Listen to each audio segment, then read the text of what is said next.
What's good? What's good? What's good? What's good? What's good? My people are my peopleizations. What's goody? What's goody?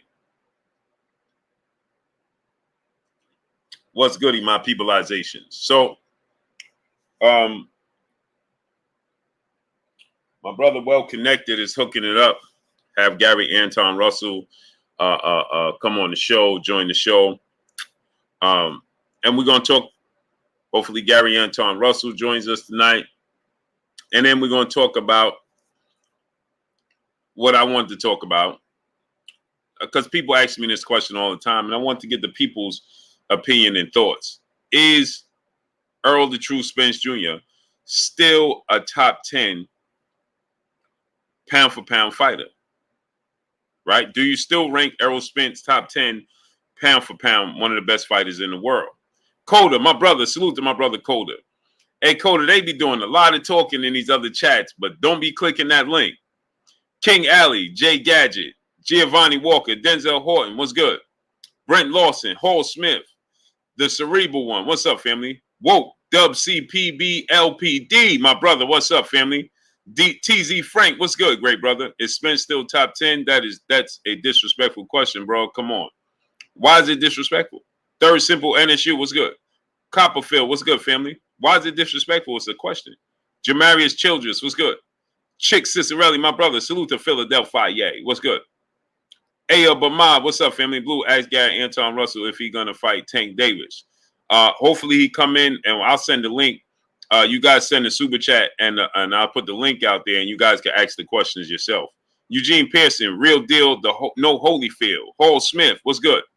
Bradley Love, what's good? Yolanda Dixon, Peace of Bless Queen, how you feeling today? Band Up, what up, nephew? Maya Egypt, Peace of Bless Queen, how you feeling tonight? Scrolls, what's good? Kenny DeLindo, what's good? My brother, Charles Edward Cheese in the building. What's good with your cheese? Professor X, Lachey Minus, what's good? Menace, what's good? Elijah Harrison, what's good? Top 10 fighter, no way. A top 10 find it does not get dominated. When he finally went up against someone who had superior skills, he folded.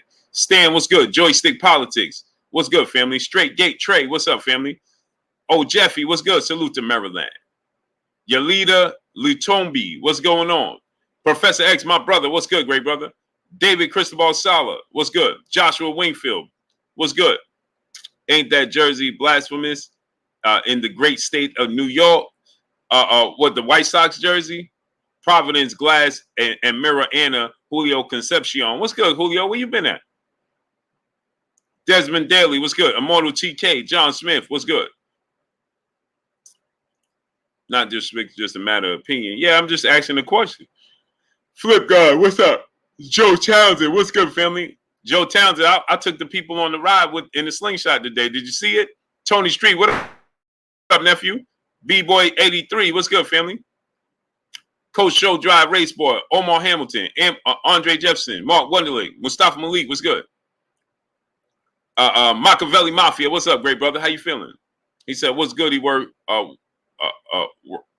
Blue, Lord knows I'm missing hearing what's goody with your Blue. Yeah, great brother. My brother Kurt Anderson. The Solution, what's good? Michael Wilson, Devin Bell, what's good?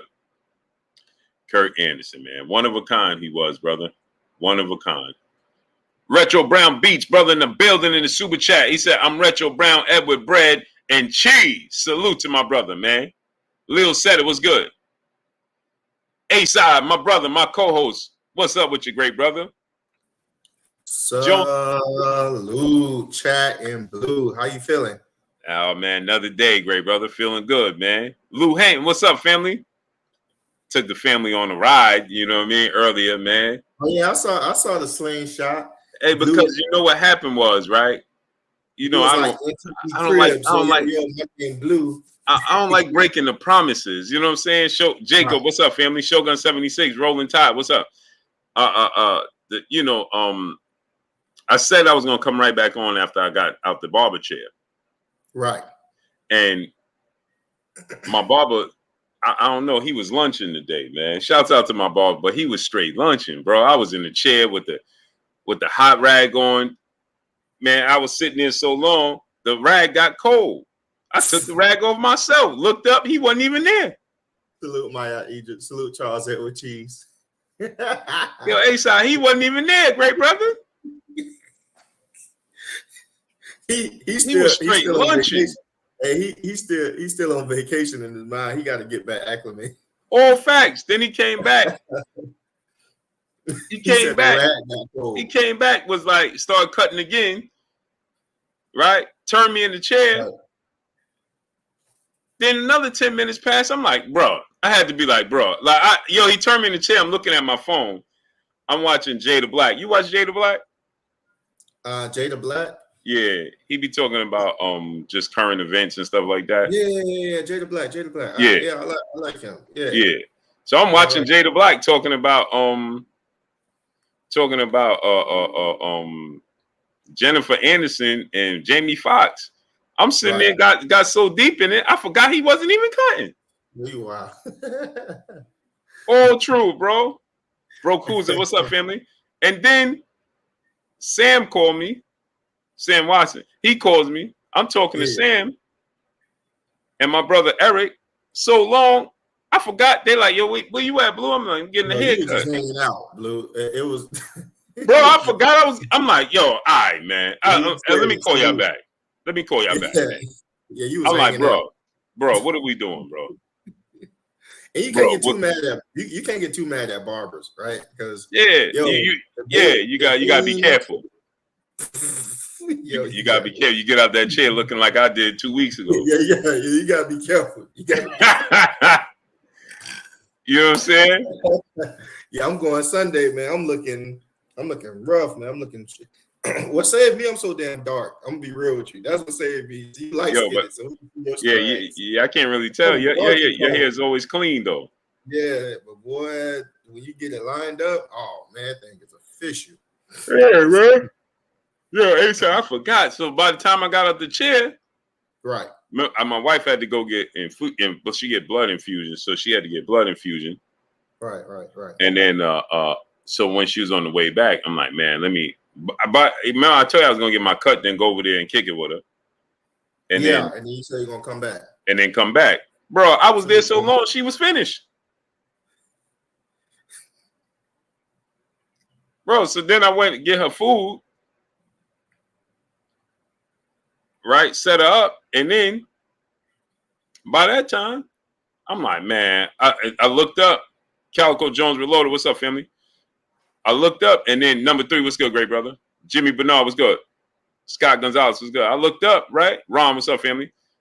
And my man called me. He like, yo, bro, it's about to storm out here today and tomorrow. I'm like, what? Slingshot in the driveway, chilling.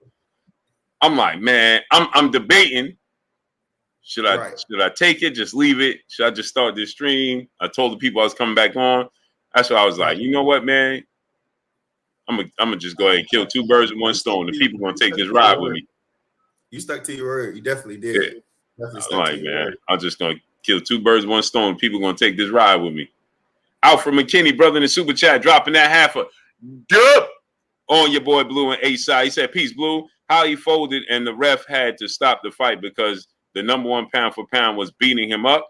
Of course, he's top 5 still. He only have 1 loss to the best. That's a fact. That is a fact. That's Alfred McKinney. That's what I'm saying. I'm just asking the question. The people got mad at me for asking the question, bro. Alfred McKinney, I can't even ask a question out here. Salute to my brother Alfred McKinney, brother, back in the super chat. He said, responded to the chat. Yeah, I know you. I know what you meant. But Alfred McKinney, I can't even. Hey, sir, I can't even ask a question. The bro said, man, you disrespectful. Light skin business. What's up, family? Miss Joette. Wow. 2 streams in a row. We got Miss Joette. Gabe Moore. What's good? Ernest Hines. What's good? That must be a special night. It's gonna be a special night. We got Miss Joette. 2 streams in a 3 streams in a row. 3. She was on the first one, the second one, and this one. Oh, look who came through, and she early. Hey, Blue. Hey, A-Side. Yeah. Check out. Yo, Jalen be sneaking in. Check out. And her text be soft, right? Yeah. Right. Her messages be soft. Hey, everybody. You know. AK Crowder, E Skinner, what's good? Bernard Thomas, brother, in the super chat, dropping that half a good on us in the super chat. Blue, before we start, I heavily disagree with you on Tank fighting O'Reilly. Can you imagine the negotiations with Devin and Shakur after this? It's already hard enough. I know, and that's what I initially said, right? So I changed. I said this, right? A-side. Obviously, you heard when I said it, but you wasn't on to respond, right? So I want. No, you know what? Say it again because I was in and out. Okay. Sometimes when I'm busy throughout the day, I'm in and out. Okay. Yeah. So remember yesterday, me and Cheese was going back. Me and Cheese was going back and forth. Champ workout. What's up, family? With the Kenneth Neal, Maya Egypt, peace of blessed queen. How you feeling today? Remember, me and Cheese was going back and forth. What rather is it good or not that Tank fights O'Reilly? And I remember that. Right. Okay. Right. So today I came back and I'm like, you know what? Now that I've thought about it, Tank gave us 2 fights, right?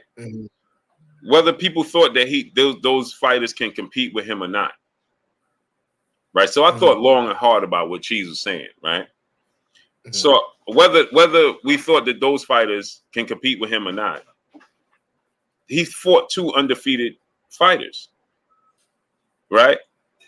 We didn't deem them to be a threat to Tank. Right. But Hector Garcia is a good fighter, and Ryan Garcia is a good fighter. 2 undefeated fighters. No, they're good fighters. They're good fighters, right? Yeah, and he stopped both of them, right, A-side? Within 7 rounds, both of them, right?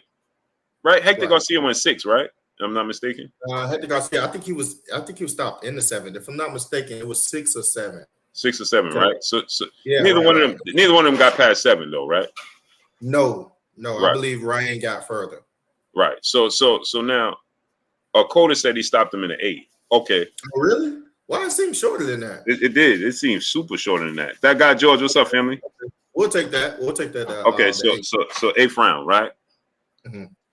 So I'm saying, when I thought about what Cheese was saying, for a 3rd fight, because we'd be lucky if we get any fighter fighting 3 times a year, let alone giving us 2 quality fights and then a nice event. Because the O'Reilly fight, unless you're a UFC fan, big game of Just Being E, the future, what's up? Unless Courage Price, what's up? Unless you're a UFC fan, right, A-side, nobody thinks that O'Reilly really stands a chance.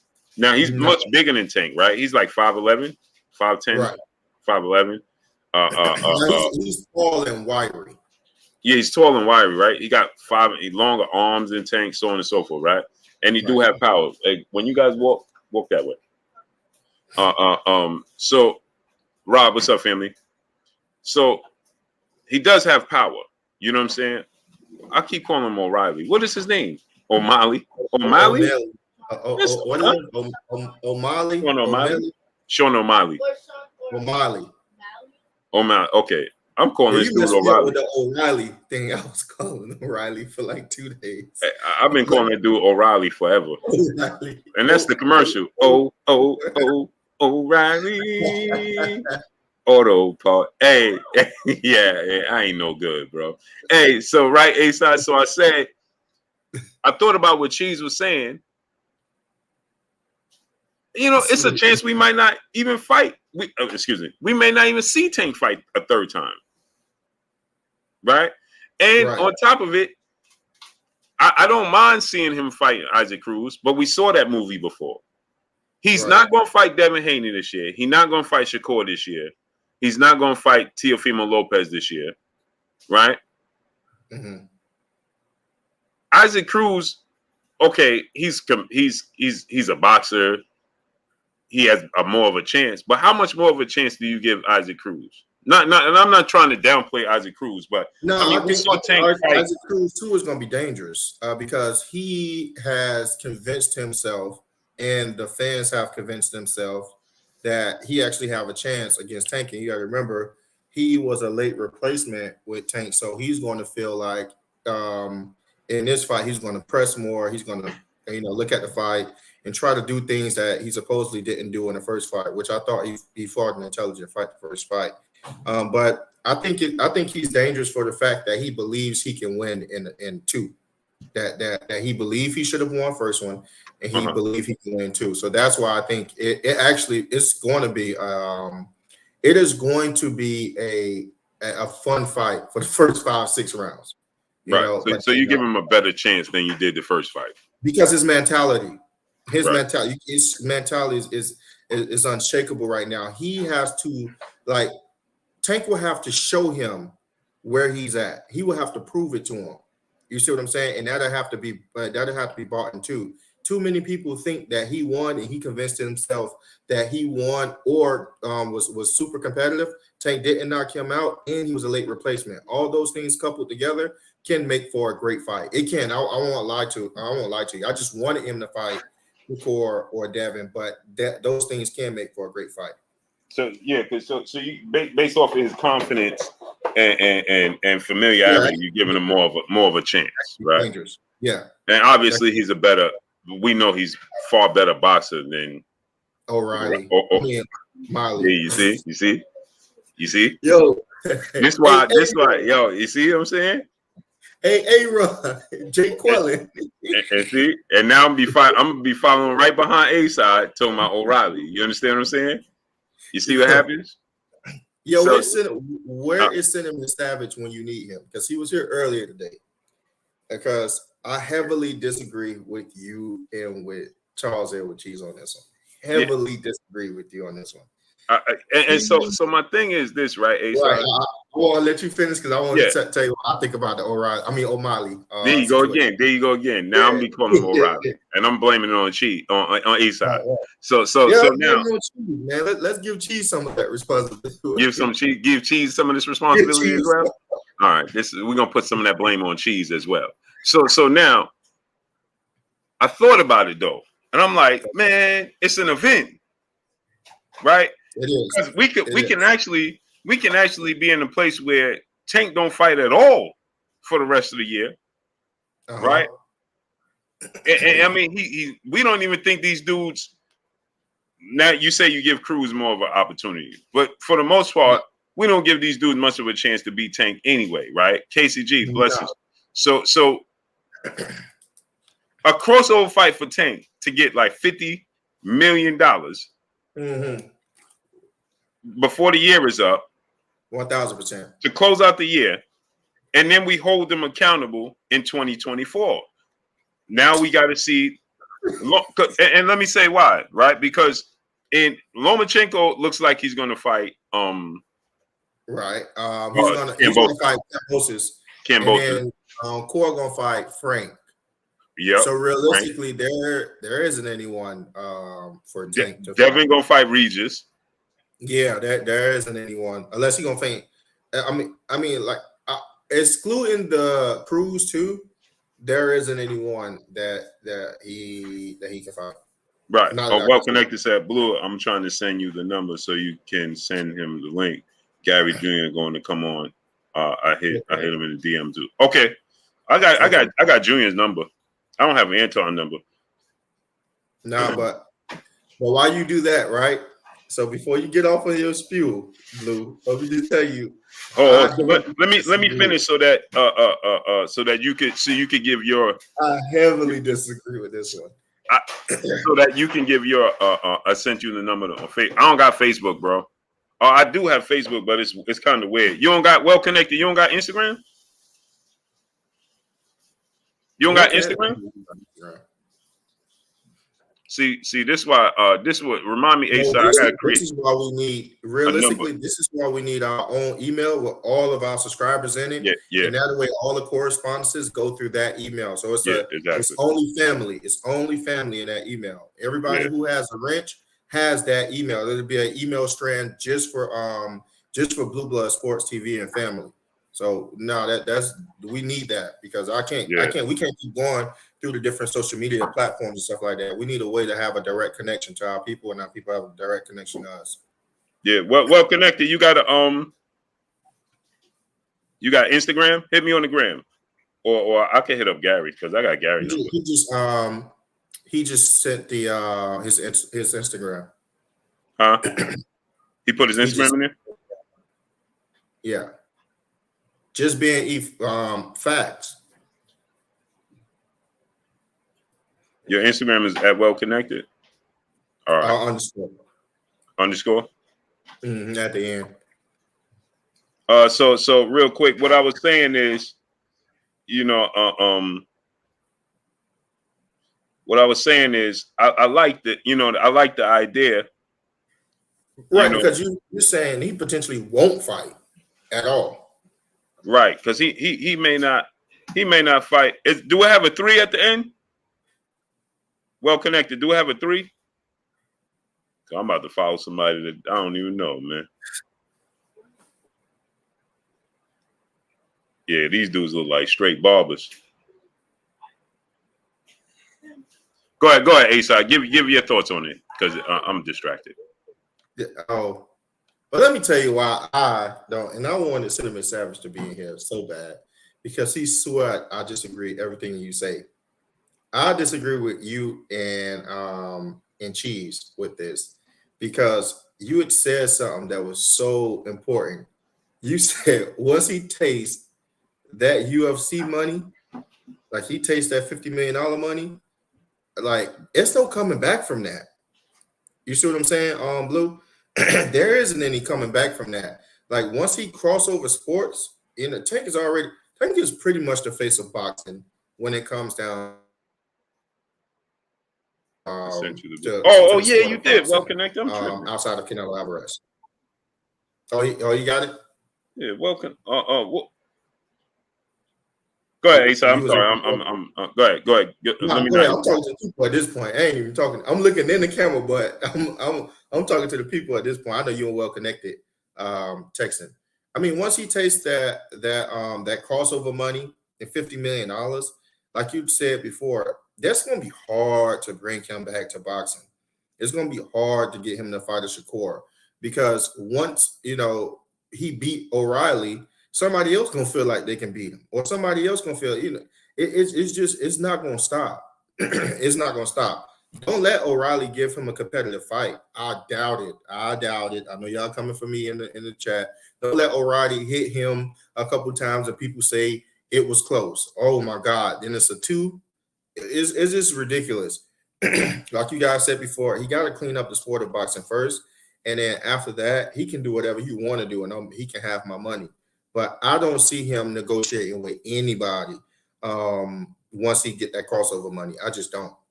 Y'all keep saying O'Reilly. Come on, y'all don't do it like, yeah. I said O'Malley.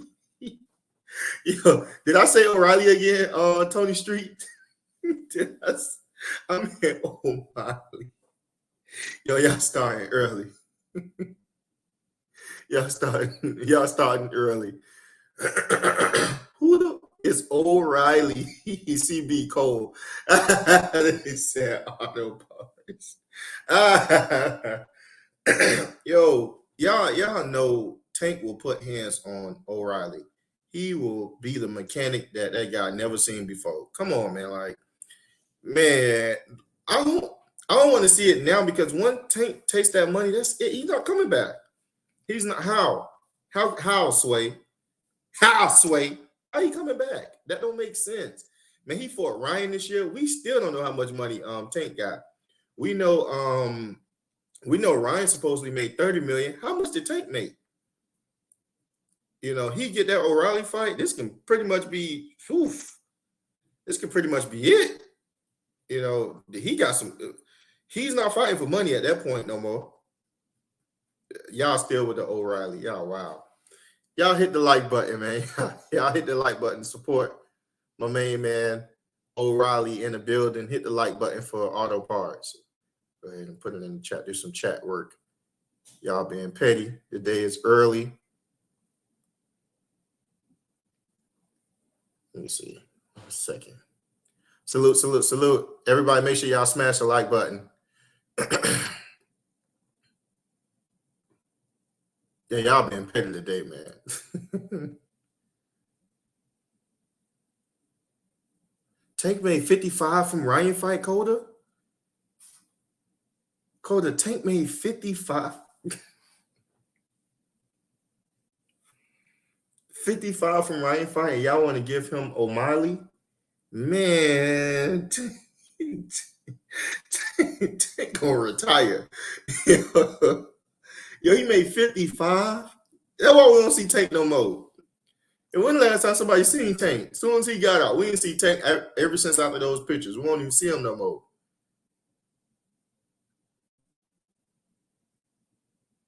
You keep saying O'Reilly. Yeah, I mean, at this point, man, that's just his name in the chat. At this point, the chat Cole, they keep saying O'Reilly. I keep messing it up. It's O'Malley. Y'all know who we talking about.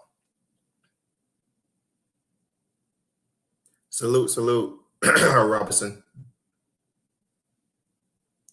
Ryan had to play Golden Boy in, but yeah. Boy, seeing Tank. Dang.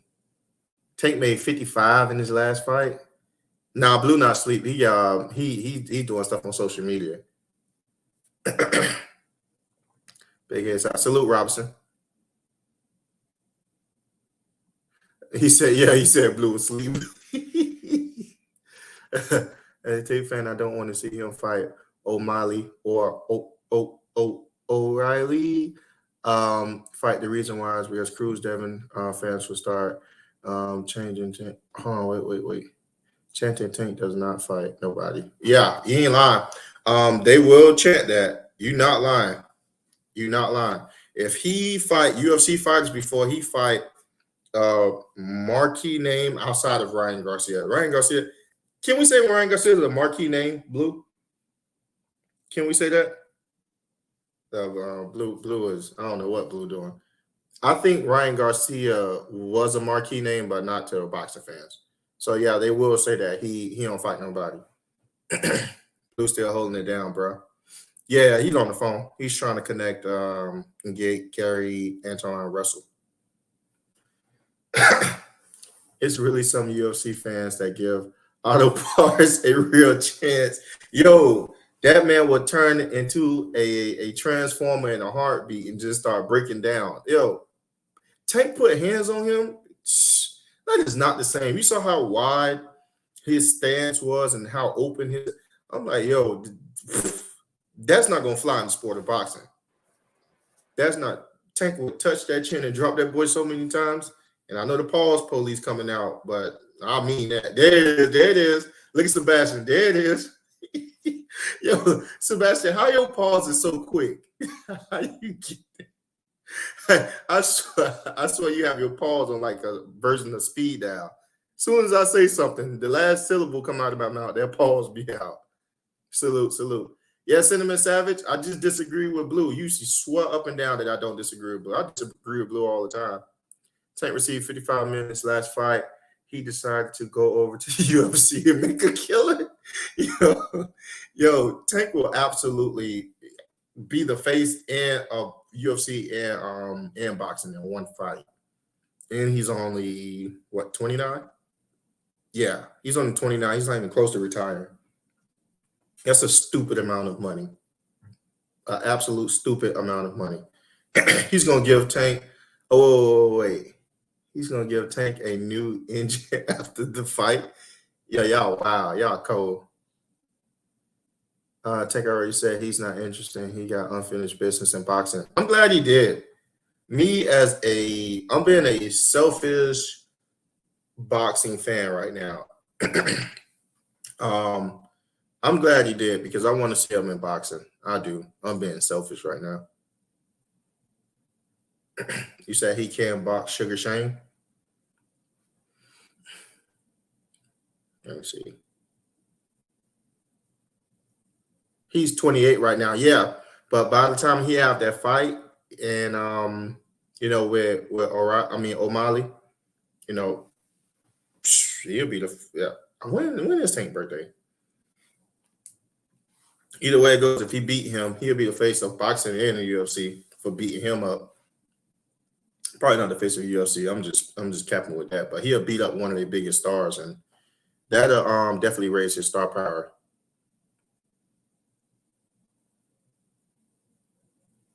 What he said.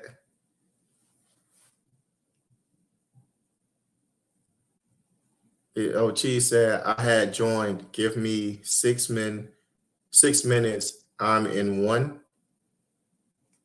I don't know. I think I read that wrong, Cheese. I had Join gives me 6 minutes. No, you read it right. Cheese been sipping. Oh, Cheese been sipping.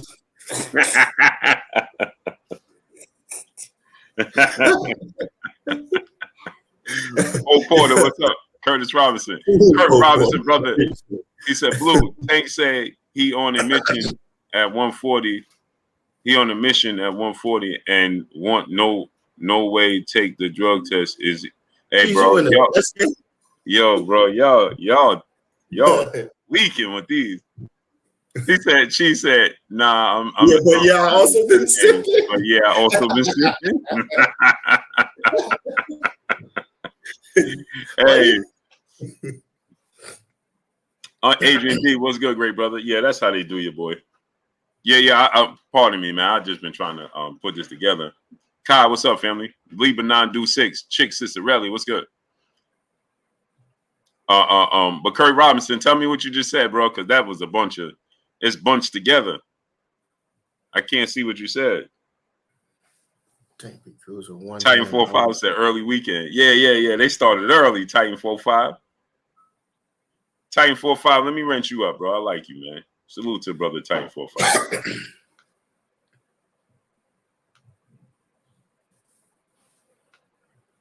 Salute, Daquan. I'm gonna wrench up Trevor Lyons too.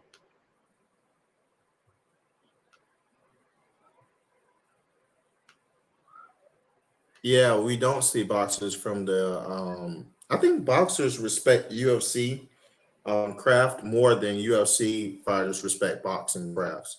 I think a lot of people think that they can get in boxing and do boxing until they actually get in boxing and do boxing.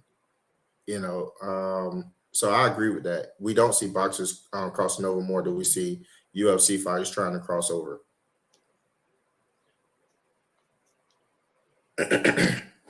You said, does Barrios beat Ugas? I think Ugas is pretty crafty. Barrios is pretty good too. I like a 50-50 fight with them too. Yeah, Barrios and Ugas, I like a 50-50 fight. I'll probably edge it out to Barrios though. I mean, not Barrios, Ugas from Wow. I'll probably edge it out to Ugas. Not by much. Let me see. Ugas too strong.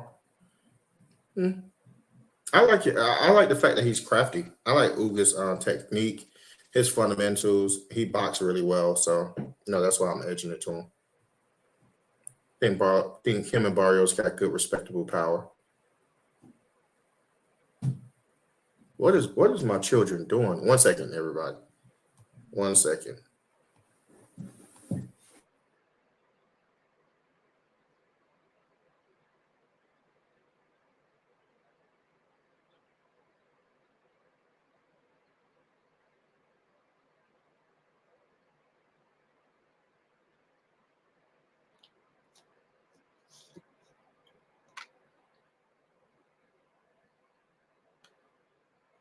DeMarcus Martin, what's up, family? Jordan C, what's good? Grinchy Maine, what's good? Who you got out of Barrios and brother? Ugas? Who you got out of Barrios and Ugas, and why? Say it again, great brother. Who you got out of Barrios and Ugas? Hold on, Barrios and Ugas? Mm-hmm. It depends on what Ugas we get. Yeah. We don't know how Ugas is gonna be, we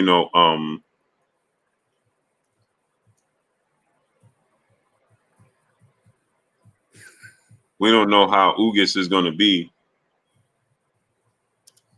after that destruction he took from, you know what I'm saying? Oh, Tim Tszyu and Keith Thurman. That's a good fight. I like Tim Tszyu and Keith Thurman. Is Devin Regis happening? We talked about that yesterday, Sean. Devin wants to move the date because him and Regis fight falls on the exact day Tyson Fury and Ngannou date. So it makes no sense for them to compete with that. It'll just completely drown him out. That's a crossover fight and crossover with the heavyweights. So that's just something that just don't make no sense to try to compete with. But Regis is on some weird, I don't know. He's on some weird stuff. He don't want to, wait for Dev. He said that if they don't happen on that date, he'll fight probably Adrian Broner at a later date. But if you're going, Blue made a great point. He said if you're going to fight Adrian Broner at a later date, you might as well just fight Devin Haney at a later date. It's going to be for more money. It's going to be a bigger fight. So I definitely agree with that. Regis said that's cap. What did he say, Coda? Fill us in on what Regis said. Somebody said Regis been bipolar. Regis been bipolar acting. Bias. I don't know what you're referring to. Let's see. I'm thinking Regis don't want to see Devin. I don't know. I don't know what's going on with Regis right now. I like Blue had stated before, I've never seen him act like this. I would love to see that Regis and Devin fight. I think it's a good fight. I'm one of the people that believe it's a good fight, but some people don't think Regis got a chance. I, for one, am not one of those people. I think Regis do got a chance. Regis is a pretty good fighter, and he's definitely a finisher.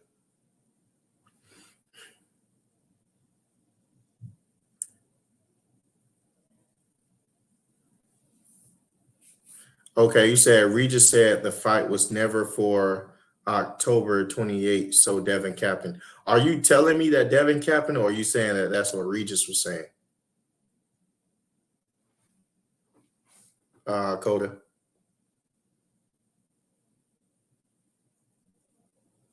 Someone said Eddie setting him up to lose. That's funny. Regis can be Devin. Yeah, I mean, Tony, I agree with that. I don't know why people just counting Regis out like Regis some type of scrub. Regis is a champion for a reason. He only lost one time. And Regis is a finisher. No, Regis will beat Devin. I don't know if he will beat Devin. That's something that I won't King D-Lo. That's something that I won't say out of my mouth that he absolutely will beat Devin. I can't say that. I'm telling you, that's what Regis said. Oh, okay. Regis said that Devin's capping the date was never for the 28th. Well, why don't he tell us what date it was for then? If it's not for the 28th, why don't he let us know? Because apparently the date that's floating around the internet is the 28th. And that's Francis and Ngannou and Tyson Fury fight. Do anybody believe Regis at this point? Who think Regis is lying versus who think Devin is lying? I'm kind of indifferent. I don't know what's going on. Let me see. What are you saying? He said November, ASI. Who said November? For the Regis and Devin fight? Somebody said, I believe Regis. Salute to you.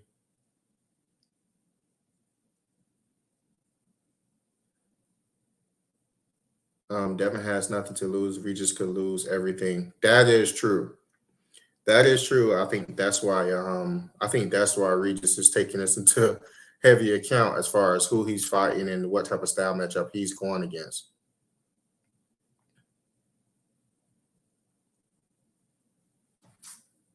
Let me see.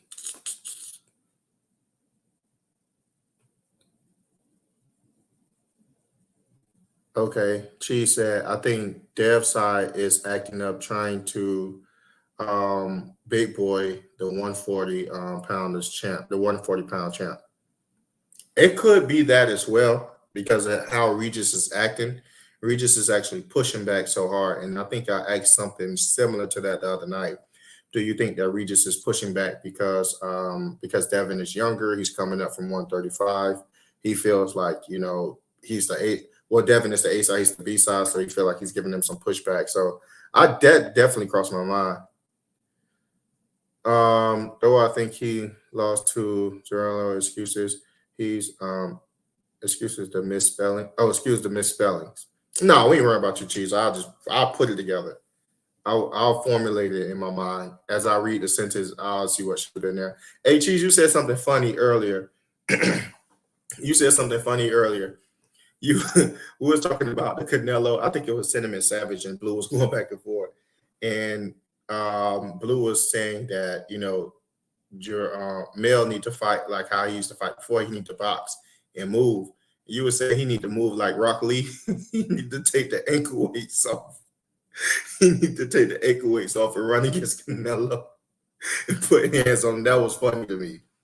That was funny. That was another anime joke, but I got that right. That was a crazy scene. Everybody thought Rock Lee was getting painted until he took them weights off against Gara. Yeah, I remember that. That was a classic scene. J-Man 96, you know what we're talking about? That scene was classic. That scene was classic. That was funny. If Dev don't fight Regis, who should he fight? I really want Devin to fight Tio. That's just my personal preference. I really want Devin to fight Tio because Tio is riding a high now from beating Josh Taylor. And I think that'll be a good swing of momentum to the 140 division. A lot of eyes will be on that fight. Teofimo right now, I think he's got his confidence back because Teofimo has become that boxer, that counter puncher. Me and my brother Kendra had a spat about that a couple of months ago. About he thought Teofimo was gonna beat Devin. I thought Devin was gonna beat Teofimo. So I think that'd be a great fight. I think a lot of eyes will be on that fight. What do you guys think? Who you guys think Devin should fight if he do not fight Regis?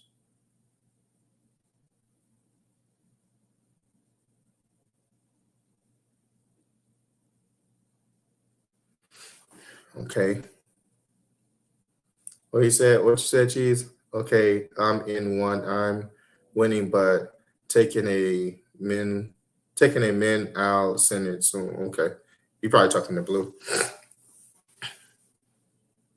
Cheese, you in it. Oh, it's 3-day games. Y'all have 3-day chess games? Yeah, I never learned how to play chess. Let me see. That press conference at the Tommy Fury was a circus. Let me see. Devin should fight Foreman. Okay.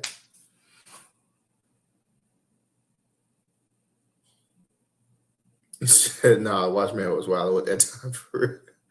Oh, somebody said Rolly. Do not bring up do not bring up Rolly in the chat, man. We tear Rolly up almost every other night, man. Rolly get it every other. They call Rolly Waterboy last night. It was real bad. Hey, Blue, you talking? Blue, you talking? You talking to the chat, Blue? Oh no, he on the phone. I thought it was me. I was like, yo, Blue talking to yo, I'm wildin'. Salute, TR. Let me see. Yo, A-side. Let me see the chat kind of going for it. Yo, A-side, do you think if Broner wants to be a champ again, he should be begging to fight Rolly? And do you think he wins? Come on, man. Adrian Broner put hands and feet on Rolly. He does. Adrian Broner put hands and feet on Rolly. I absolutely don't think that Rolly have a chance against any. We actually went through yesterday who do Rolly have a chance, at least two like up and coming contenders, competitors. It doesn't matter. The top 10, who do Rolly beat? And nobody gave Rolly a fight. So I don't see Rolly beating not no AB. I don't see AB mentally letting himself get beat by Rolly. Put it like that. That's my answer to that question. I don't see a lot of things can happen to AB that can be embarrassing. He will not let Rolly beat him. For the life of God, he won't let Rolly beat him. 1,000%. Coda told Cheese in that damn game, fam. Dang, Coda, what's going on, brother? He just trying to get the win. Yo, J-Man 96, you know that for the life of nobody is letting Rolly beat them. You know what type of meme you gonna? Oh my God, Rolly beat you? You know what type of meme they gonna have out here? Yo, that's gonna be that'll be hell to deal with. Rolly should not be boxing. Jones, you ain't never lying. He ain't never lying. That's what makes him the greatest boxer of all time. How he became world champion? I don't get it. I don't get how he became a world champion. Who you think wins Keyshawn versus Edwin De Los Santos? That is a good fight. That is a good fight. NSU. Oh, he kind of threw me on the spot. Keyshawn versus Edwin De Los Santos. That Edwin De Los Santos got some pop. He can fight. He can take a hit. He playing for 3 days A side. That's wild. yo, Cody, he on the road, man. What's going on? You got Keyshawn Brandon? I mean, no, man. That De Los Santos not sweet. Let me ask Coda, because Coda, I like Coda on boxing mind. Hey, Coda, Coda, who do you got? Keyshawn Davis versus Edwin De Los Santos. Who do you got? Coda. That's a good fight. Oh, and that's you said it's a 50-50 fight? That Edwin Does, he got a chin on him. And he bring a lot of pressure. He got a lot of pop, man. Y'all gotta check him out. He boxed his last fight, so I was able to see him box, not just apply pressure and walk him down. Rolly versus Auto Parts. Nah, Auto Parts really paint Rolly. Yo, we cannot send Rolly over there with Sugar. Keyshawn wins, Coda, against De Los Santos. That's a good fight, though. Keyshawn's know how to control distance. Yeah, that's true. And that's going to be a big part in that fight. Hey, baby, what's going on? Please take a moment to smash the like button for you too. Are you stealing my stuff, girl? My wife's stealing my stuff. She's doing chat work. You got De Los Santos, Crowley. I can see that fight. Hey, let me ask you this. Coda, can you see De Los Santos winning that fight?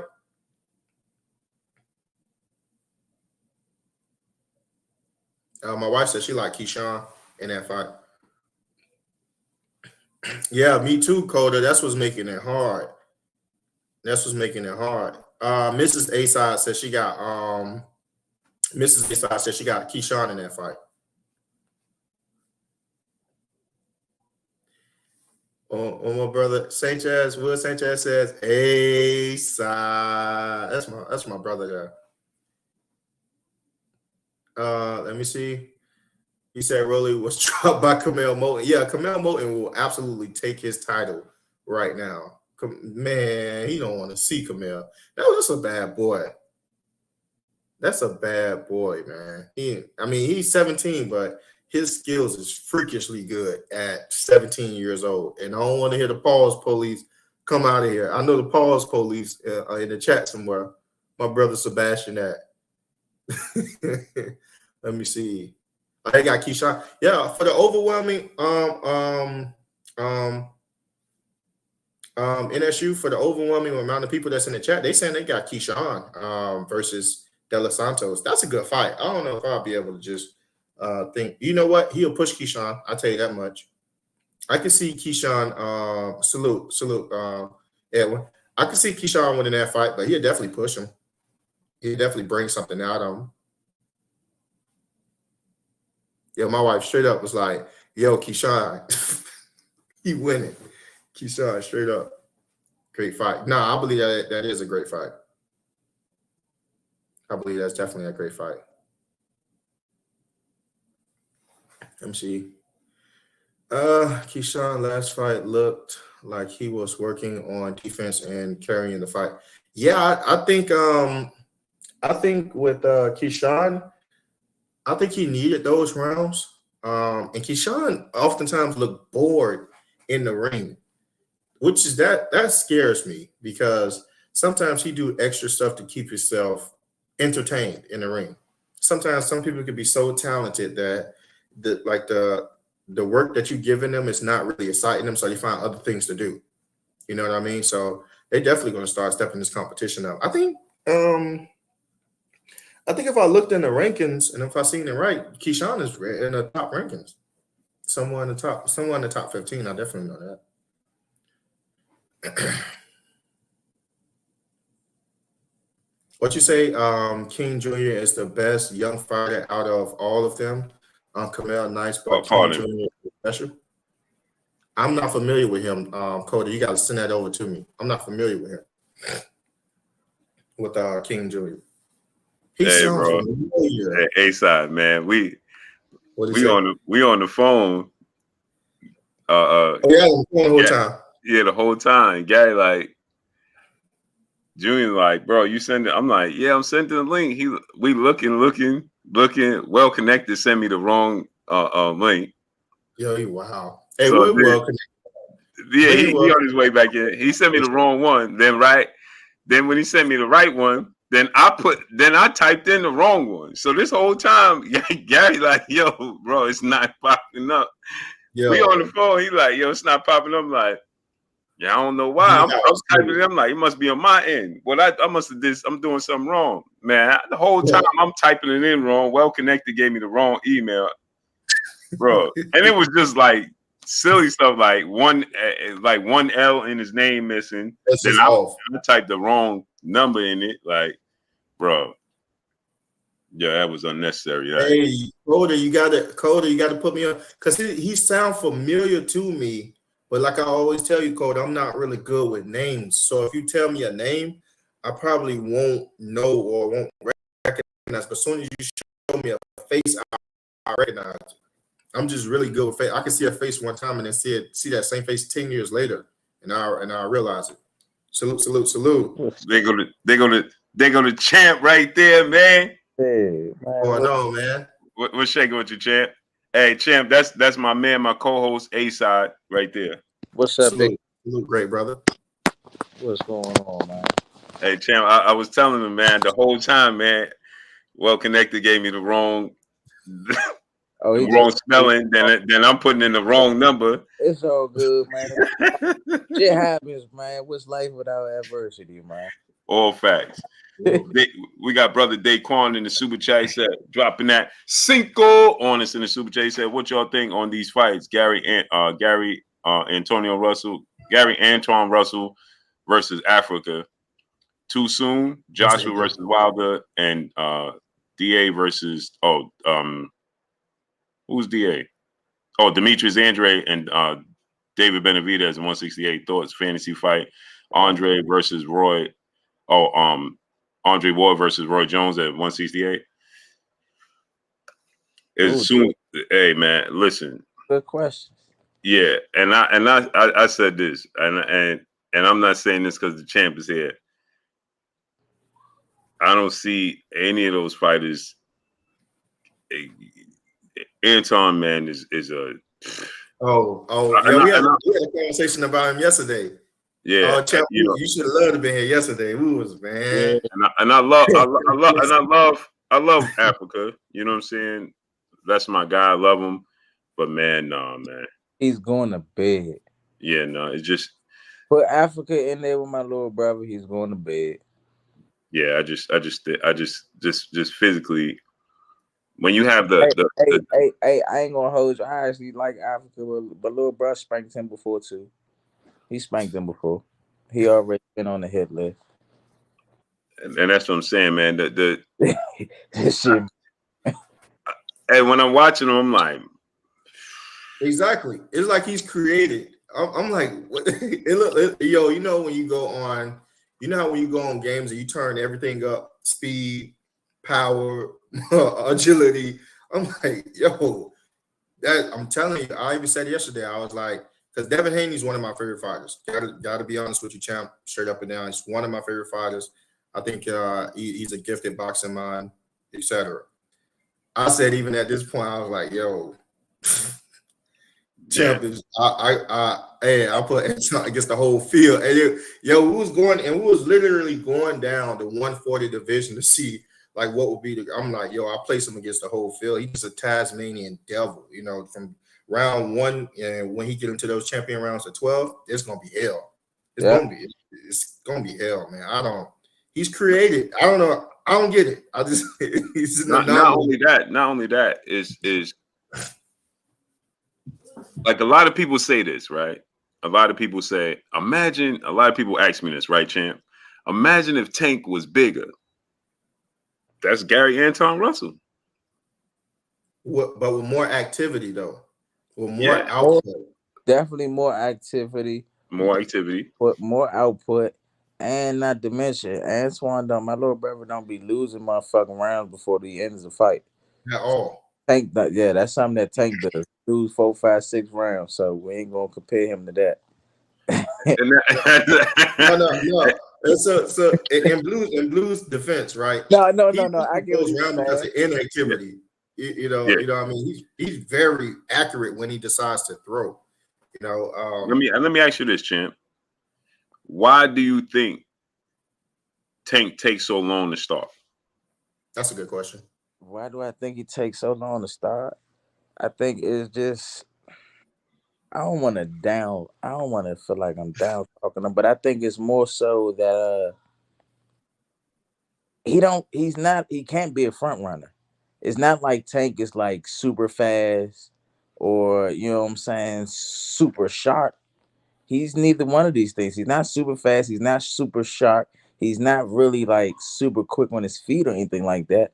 He has to wait for certain moments to happen or to manifest in the fight for him to take advantage of the opportunity. He's not out there just creating the opportunity. He's waiting for the opportunity to come to him. So it's kind of a difference, when you got someone who can lead the dance, then that's something different. He's not a person.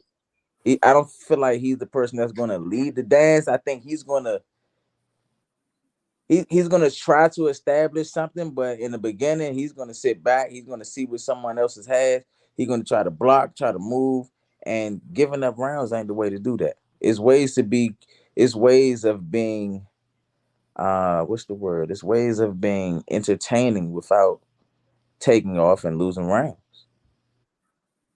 Hey, the Philly champ, they saying those are great points. I didn't think about it in that way. But accurate though, I think Tank is plenty accurate because of the game he plays. He's forced to be accurate, right? He gives up rounds and then he starts later on in the round. Yeah, he has to have a level. You got to be accurate. Right? Accurate. He's heavy-handed. He's even-handed with both sides. Right. None of that shit matters if you can't hit nothing. It don't matter if you can't hit nothing. And even with him being a heavier puncher, none of that shit matter if you really get in there with somebody that's defensively sound. That's gonna slip that shit, weave that shit, catch that shit, and ain't got just as much power. Say it again. Ain't got just as much power. Yeah, and got just as much power. And this is the thing. You don't necessarily have to have just as much power. Okay. To be honest with you, I'm gonna just give you a little bit. Chris Bird, he was a middleweight. He was a middleweight that moved up to heavyweight. He never was a big puncher as a heavyweight. Most people that he fought was a much bigger puncher than him. But which made the difference is even though these guys was bigger punchers, when they went to throw certain shots, he would make them pay for missing. So if I can hit harder than a motherfucker all day in the paint, but if every time I swing one of these big motherfuckers, I'm missing and I'm getting hit with 2 or 3 of them, after about 4, 5 times of that shit, I'm gonna be hesitant of swinging this shit. Right. You feel me? So right. 1,000%. It's levels to this shit, man. It's levels to this. So with that being said, champ, let's play off that, right? Oh, hold on one second. Hey, champ, you got he said send Anton's email, but just text it to me, champ.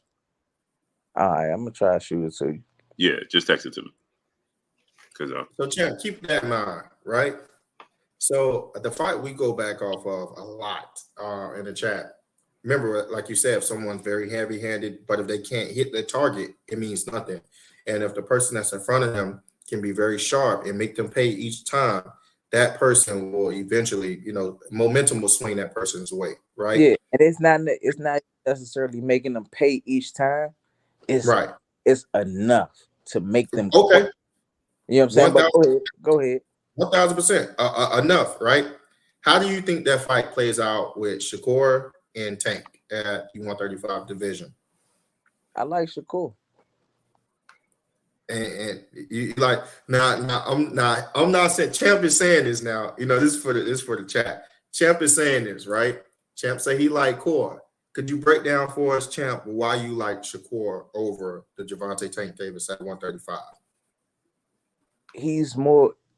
I look at, if I want to consider somebody good, I don't want to consider a person good because they hit hard or because just because he has the ability to change the fight, at any given moment. I don't consider that good. Okay. Good to me is having the ability to have a certain level of control while you're in that motherfucking square. When you in that ring, contrary to what people think, this shit is not motherfucking WWE. This not wrestling. Really get fucked up in there.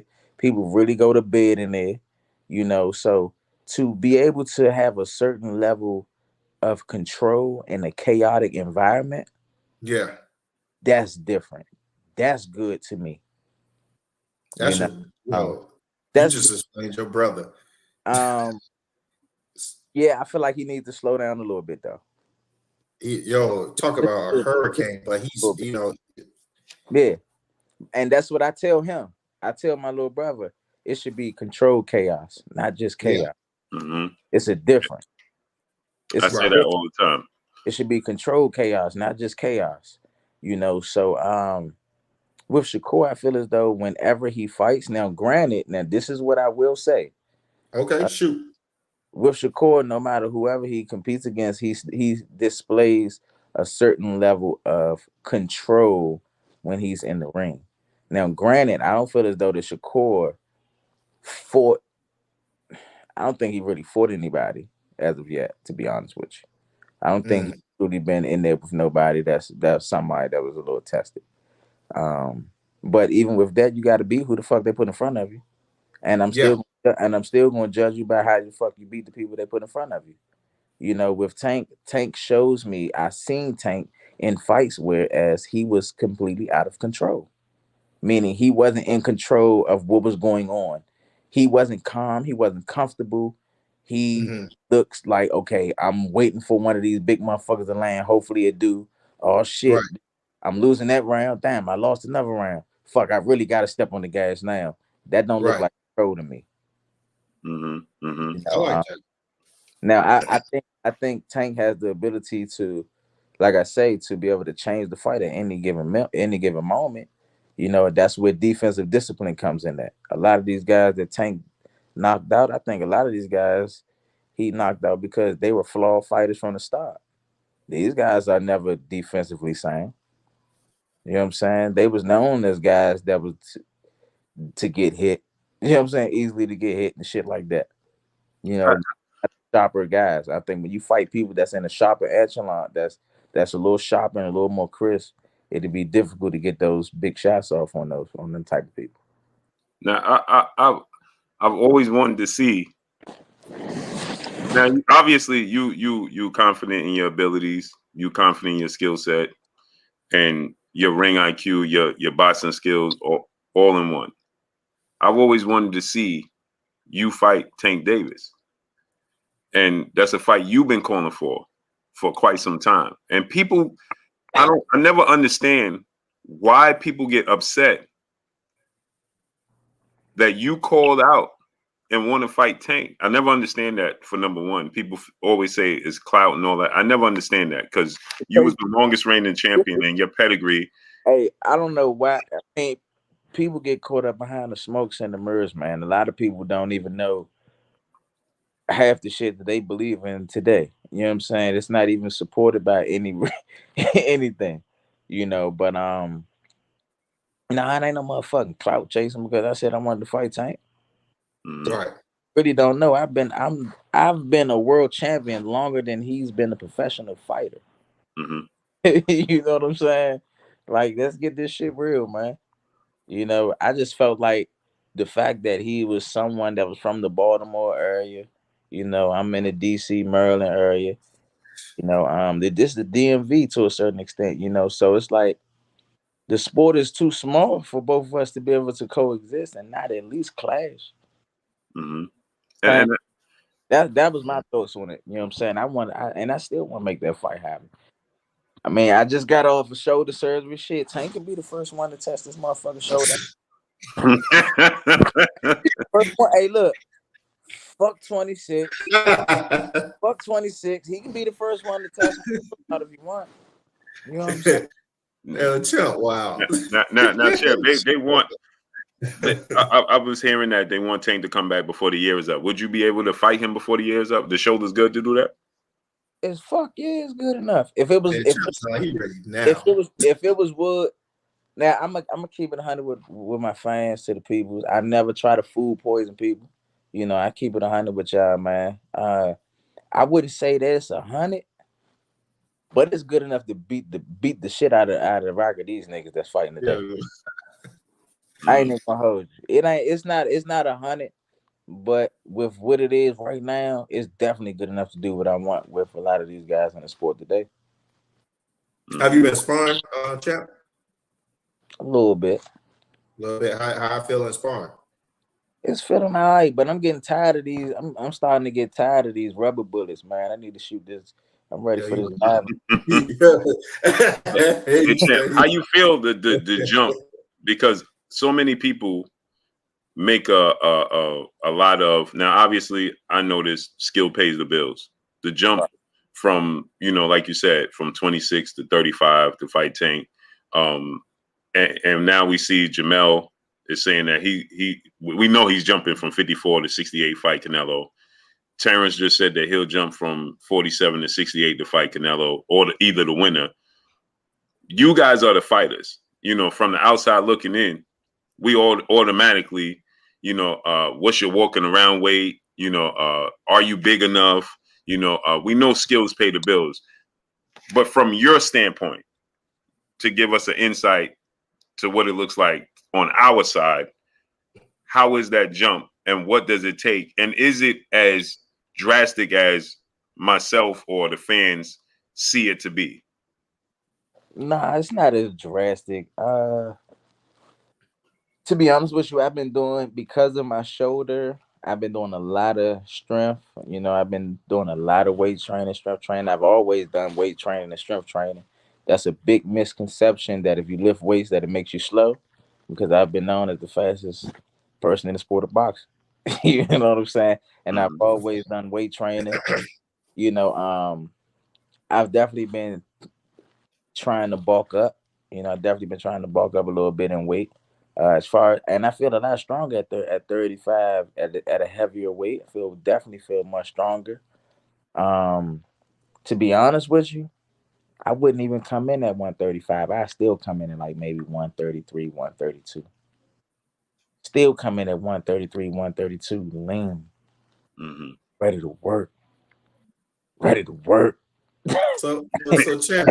Hey, hey, look, and I don't get, and guess what? I'm the type of dude, I don't give a fuck about you blowing back up to 140, 145, or do that. Yeah, okay, do that shit, because once I start digging this shit downstairs to a motherfucker body, you know what I'm saying? Come the 4th, 5th round, and I start touching a motherfucker downstairs, people fail to realize what you eat today takes at least 72 hours to properly digest, break down, and be able to be used as fuel. So you motherfuckers can blow back up to 145, try to blow it to 150 for all I care. That's just excess food and weight and matter and shit. So when I start digging downstairs, come the 5th, 6th round, and cramps and shit start kicking in, cool beans. Make it shake. That's my point of view from the fans from the outside looking in. That's my cup of tea. Now let me ask you these. I want to get these from the brother Daquan to ask these. He wants your predictions on these fights. What you think of them? The Joshua Wilder, Demetrius Andre versus David Benavidez on those fights. Who was the first one? Deontay Wilder, Anthony Joshua. I gotta go with Deontay, man. That's my man. That's my man. I gotta go with Deontay. He a dog. I like Deontay, man. We was on the Olympic team together. He was the least experienced one on the team. You know what I'm saying? But he always had heart. Just because people fighters don't mean that they got heart. Don't get it misconstrued out here. If you strip a lot of these fighters from their talent or their skill set, they straight bitches out here. Don't get it misconstrued. You know what I'm saying? But he a dog. He a dog. You know what I'm saying? And he got dynamite in his right hand. Mm-hmm. You know. So And I Andre and Benavidez. that's another teammate of mine. That's Yeah. another teammate of mine. Yeah. Man. We was on the Olympic team together too. I That's rough. Boo Boo, man. I like Boo Boo, Demetrius Andrade. But I ain't gonna lie. I would want him to win. I feel the same way I felt about him. I mean about Fulton and the Monster. I, Oh, I wanted Fulton to win, but I just felt like the Monster was gonna be too much for him. Mm-hmm. I really, really, really would want Boo Boo to win, but I feel like Benavidez, man. I feel like Benavidez. yeah, exactly. that size and that pressure. He a big boy too, Yeah. man. And I ain't gonna lie. I'm kind of in my feelings because Boo Boo been like calling out a rack of people, and he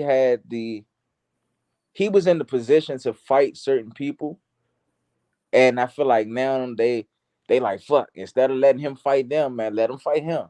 Right. And I don't think he gonna get past him. Yeah.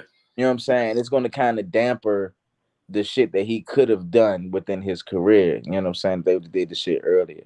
Yeah. He was trying to fight he was trying to fight Canelo. He was the last piece to Canelo being undisputed at middleweight, and Canelo then jumped from after he beat Danny Jacobs. Yeah. He said he wanted to be undisputed. Then he jumped from 60 to 75 to fight Kovalev and left Andre hanging. Yeah. I mean, I think that was his opportunity to come up on a little bag. You know what I'm saying? Nice little bag. And I think he probably from the outside looking in, I think they kind of pulled the play. Yeah, for sure. 1,000%.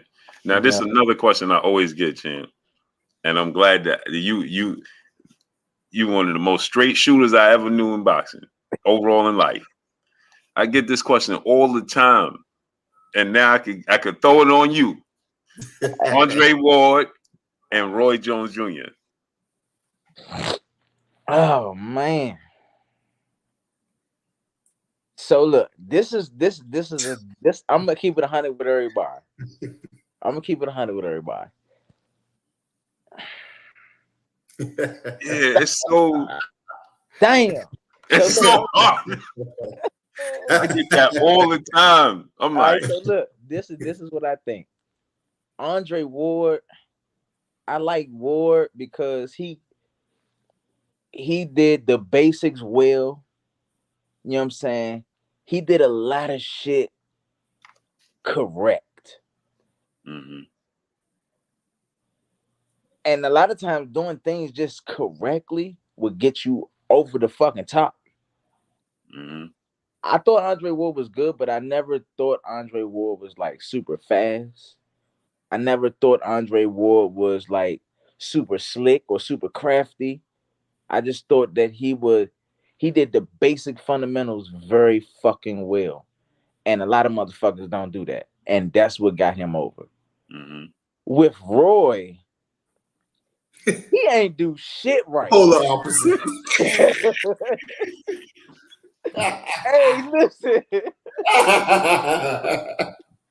Hey, Blue, you see I went into that. Emmanuel Stewart always say, Roy Jones do everything you would never teach in the gym. You're like, Roy do everything wrong. Roy did nothing wrong. Man, listen, he ain't do shit right, but he was phenomenal because he was explosive. Mm-hmm. He was explosive and he had exceptional hand speed. He was definitely fast. He was faster than all the motherfucking guys up there. And he had good pop too. Yeah. Fuck. That is true. Hey, I'm leaning. I ain't gonna lie. This goes against everything that I believe, but I'm leaning more towards the person that didn't do anything right. I'm leaning more towards Roy. Wait a minute, champ. No, I wait a ain't minute, I champ. ain't gonna Wait lie. a minute, champ. You just said you got to have controlled chaos, champ. Now you I going? know. Yeah, I know. champ. Hey, but Roy Hey, had a listen. bit of control chaos. Hey, listen. This is what I'm saying. This is what I'm saying. Roy did have controlled chaos. This is what I mean by that. Roy didn't do things correctly. He did the bad habit. He had bad habits that you wasn't supposed to have, but his athletic ability allowed him to get in and get out of danger before a motherfucker could actually capitalize. Mm-hmm. You feel me? Mm-hmm. Right. You know what I'm saying? His athletic ability. Roy was, if you're gonna ask, if you want to put it like that, Roy was faster than Andre Ward. Right. Mm-hmm. If you really want to do that, he was more explosive than Andre Ward. If you really want to put it that way, and to be honest with you, he had more motherfucking swag. He gave you more motherfucking swag. He gave you more rhythm. He didn't do a lot of things correctly, but I think his athletic ability and shit kind of offset that. So You you know, think those offset. intangibles will be the thing that win him the fight? Those just pure, those gifts, those intangibles. I think that right there is what would probably won the fight between Roy and him. I think now, especially if it was the earlier Roy and they was both in their prime. Mm-hmm. When they were both in their prime, I would say Roy was more explosive. He was faster. He was quick on his feet. You know what I'm saying? He Mm-hmm. moved. Right. He had more of a bounce. You know what I'm saying? He was more athletic. Mm-hmm. Right. You know what I'm Right. saying? Don't make it seem like Roy didn't do shit right now. You know what I'm saying? He did a lot of shit wrong. You know what I'm Right. saying? But what he did do right, the shit that people that, for example, Ward, he do good shit. A lot of his shit is good. But as far as fighting in between rhythms, Right. fighting different pace from another motherfucker, you will rarely see that with a Ward. You'll see that with Andre, or with Roy though. You'll see him change frequencies within the rhythm in which that he's fighting. A lot. Mm-hmm. Right. That's what causes people knocked out. The shots that you don't see coming. You know what I'm saying? Roy would throw one shot, two shot. You think he about to turn, then he gonna fire two more. Boom, boom, boom. You know what I'm saying? Three more. Them the shit that's gonna get a nigga the fuck up out of there. Mm-hmm. That's Like Gary Russell be doing. I mean, yeah. Where Tank Hey, at? That Where hand, Tank at? the tank in there with you. Where Tank at? hey, no cap, no champ. I did think about you versus Inoue. I was like, that's a good Yeah. fight. Hey, That did cross my mind. I'm not even gonna lie to y'all. He was somebody that I wanted to fight back in the day. Oh, for real? Yeah, I think he was at like 118 or 112 or something. Mm-hmm. Mm-hmm. You know what I'm saying? But I was like, hey, that little motherfucker can roll. I'm like, Right. you know what I'm saying? I'm like, oh yeah, I like to work with him. He was somebody I wanted to fight. Nonito Donaire was somebody I wanted to fight. Reagan Dow was somebody I wanted to fight.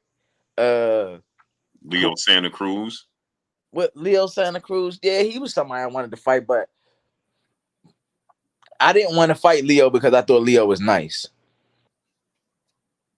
The people that I just mentioned, I wanted to fight them because I thought they was nice. I was all for some, oh yeah, oh nah, he nice, oh nah, fuck that. I'm trying to see him. Mm-hmm.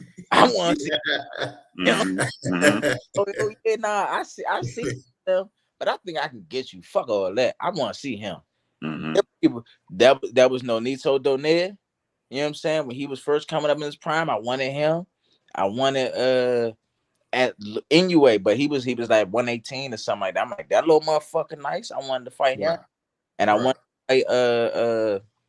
to fight Gamboa. And Right. I wanted to fight Reagan Dow. Only problem with Inoue is he down there. I ain't that 26 no more. Now if he move up this motherfucker to make Yeah, because he had 22. Now he had 22. That's what I'm saying. Like I've been bulking up. I ain't in the business of trying to chop weight, cut weight, none of that. Nah, I got you. And salute to the brother, Bro Cool's the brother, dropping that half a dub on us in the super chat. I tried to tell Blue Shakur is a bad boy. LOL. And I already know he bad, bro. I already know. Brother L Dub in the super chat dropping that cinco on us. He said, has Gary he said, I guess he meant to ask Gary how close was he to fighting Hector Garcia for the WBA 130 title? Why did it fall apart? Man, we was close. We was definitely close to it. I think it fell apart because his mandatory was pressing the ass and trying to get the fight, and they tried to do something, moving around me. And in the process, if it wasn't something that was set in stone, then it wasn't really worth my time dealing with. It was something that I wanted. Now that would have made me stop at 130. Stop at 130. If it's something that's really worth my while at 130, I stop at 30 before going to 35. So because I already know, but I know you want Tank at 30. Hey, Champ smiling. As soon as I said, I already know what he want. But if he can't, it makes sense to me. I ain't even gonna hold you. If I can't get Tank off the break, if it was completely up to me,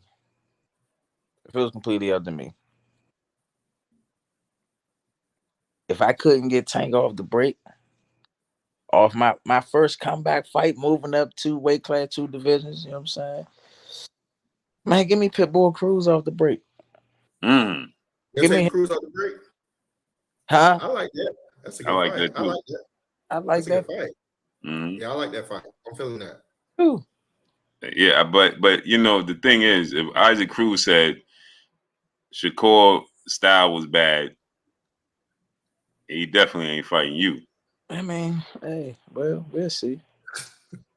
And that's the thing, you know what I'm saying? What you think about keep it 100 with you, you know what I'm saying? To the people who don't know, like I say, I worked with Shakur before. Don't get this work. Yeah, we worked before. Don't get him misconstrued now. How was that? Yeah, it was. And let me ask you this question: Why you about to answer that? Because people always ask me this: Why did Gary and Shakur not unify when y'all was both at 26? Because Andre Ward said that wasn't a good move for them. Andre Ward and them said, nah, that's not a good move. I think Gary's the most seasoned fighter in that division. We're going to try to stay the fuck away from him. We're going to go get these belts over there. We can go beat up these other guys. We ain't going to deal with him. Right. That's why me and Shakur ain't make something happen when he was in the division that I was in, when we had the title. But I like him though. When did you work record? I was the sparring. I'm gonna tell you. When did you work record? Champ? When did you work record? When? Yeah. I think I worked with him right before he got the title at 26. Like how was that? It was good work. It was.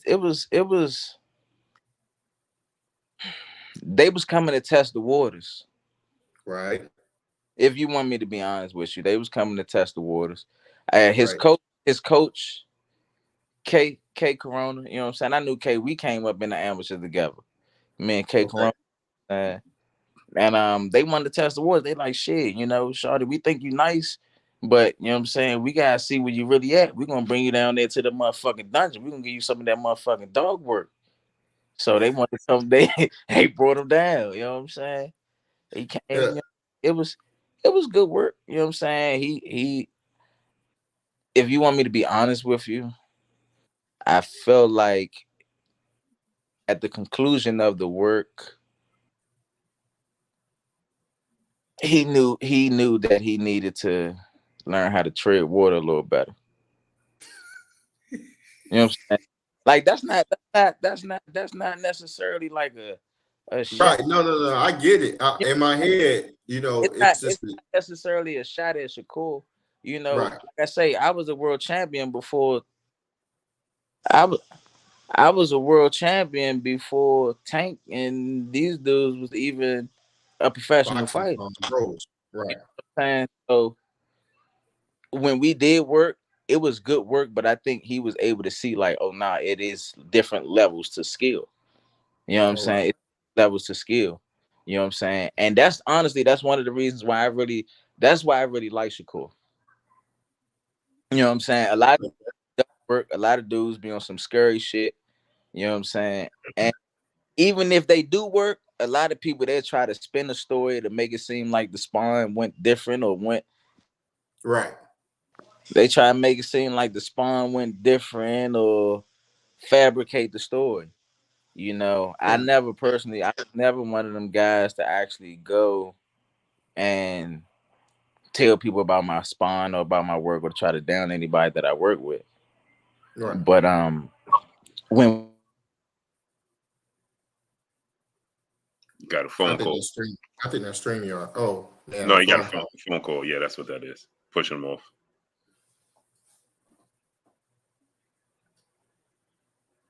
Yeah, pushing him off. He'll be back on. Michael James, 616. What's up, family?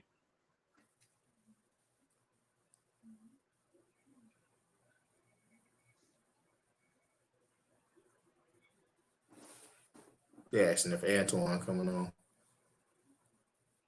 Yeah, trying to get his email. To have both of them on. I said we'll be able to have both of them on. Yeah, facts. That's dope. Trying to get Anton's. I just text him, but hey, what did you think about his breakdown of Tank though? When you compare Anthony, I was like, that's a great breakdown. I never thought about it from that way. What you thought about this breakdown? Oh, hold up. Hey, my bad, fellas. Yeah, you there? You there, King? You know, what I was saying was that's what really made me like what really made me like Shakur. You know, a lot of people when they do work, for example, matter of fact, Tank said something about Shakur was getting Tank ready for one of his fights. You know, and Tank said something about Shakur and how he was beating on Shakur and this, and Shakur went back and was like, damn, like how you gonna go and say you was beating up on me? Like the worst case you could say is it was good work. You know what I'm saying? Like a lot of people tend to fabricate the story. But yeah, he told me that, champ, because I said that I think that Devin Shakur could beat him, and he's like, how they gonna beat me if they can't stay off me? Did they tell you that? Did they tell you that? Did they tell you that I cracked both of them in sparring and rocked both of them? I'm like, I didn't hear that. You know what I mean?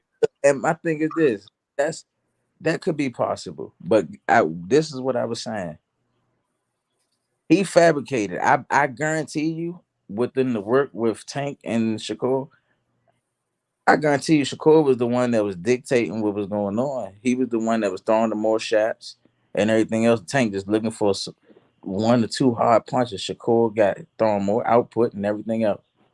You know, he probably did touch, you know what I'm saying, touch Shakur with something. You never know, you know what I'm saying? But I'm pretty sure Shakur was probably getting the better of that shit before then. You know what I'm saying? What I can say is when I work with Shakur or when Shakur worked with my little brother, he never fabricated anything. You know what I'm saying? We this media shit, it's a whole lot of smokes and mirrors, and it's difficult for it's a lot of fake people in this shit. There's a lot of fake motherfuckers. Niggas don't keep it real no more. You know what I'm saying? And I believe they did an interview with Shakur and they asked him. They was like, man, what you think about Tank and Gary, you know? And Shakur told him, you know, he said, man, to be honest with you, I worked with both of them, and the hardest I ever been hit was the right hook by Gary Russell. You know what I'm saying? He could have lied, could have fabricated, could have, you know what I'm saying, spent it however the fuck he wanted to spend it. But he didn't. You got, you know what I'm saying? I can respect that. Here, little man, here, little young man. You gotta show credit when credit is due. I think you and Tank should be an easy fight to be made. And he came down to get my little brother bump too. Yeah, he come down. Shakur did? Huh? Shakur did? Yeah, he worked with my little brother. He worked with Antuanne before too. This talks about Shakur possibly fighting Frank Martin. What you think about that fight? To be honest with you,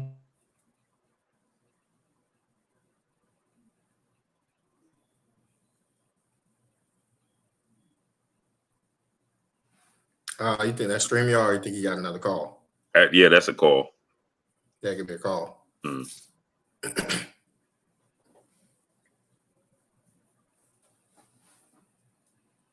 Salute, bro, Cruiser. Let's see. Somebody said, I'm not sold on Tank yet.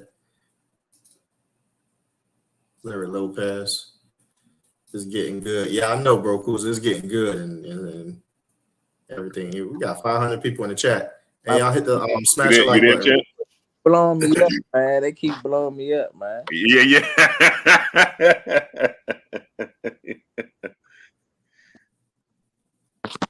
You got Antuanne. You can send me Antuanne email. Yeah, I was waiting for him to send it to me. I ain't have it right on hand. Okay. But yes. Go ahead, Blue. Now, to be honest with you, this is nothing to do with no disrespect to Frank Martin or anything like that. But honestly, I ain't really seen nothing of him. I ain't really seen him fight, so I can't really give you anything. I mean, if you was to if I had to just blindly go off of that, I'll pick Shakur. But I know what the guy brings. You know what I'm saying? And even if I would still want Shakur to win, other than the other guy. I mean, he came down, give my little brother work, shit like that. I mean, I personally like Shawty, so I would want him to win over Frank Martin. But I never seen Frank Martin fight. Yeah, and when you say stuff like that, right? Like you said, no disrespect, right? People will take offense to it, but they don't realize we are the consumers and you are the product, right? so I watch everybody because I have to. You know what I'm saying? You might not watch everybody because you got a life. You know what I'm saying? Like, it's not that I don't have a life, but you know what I'm saying?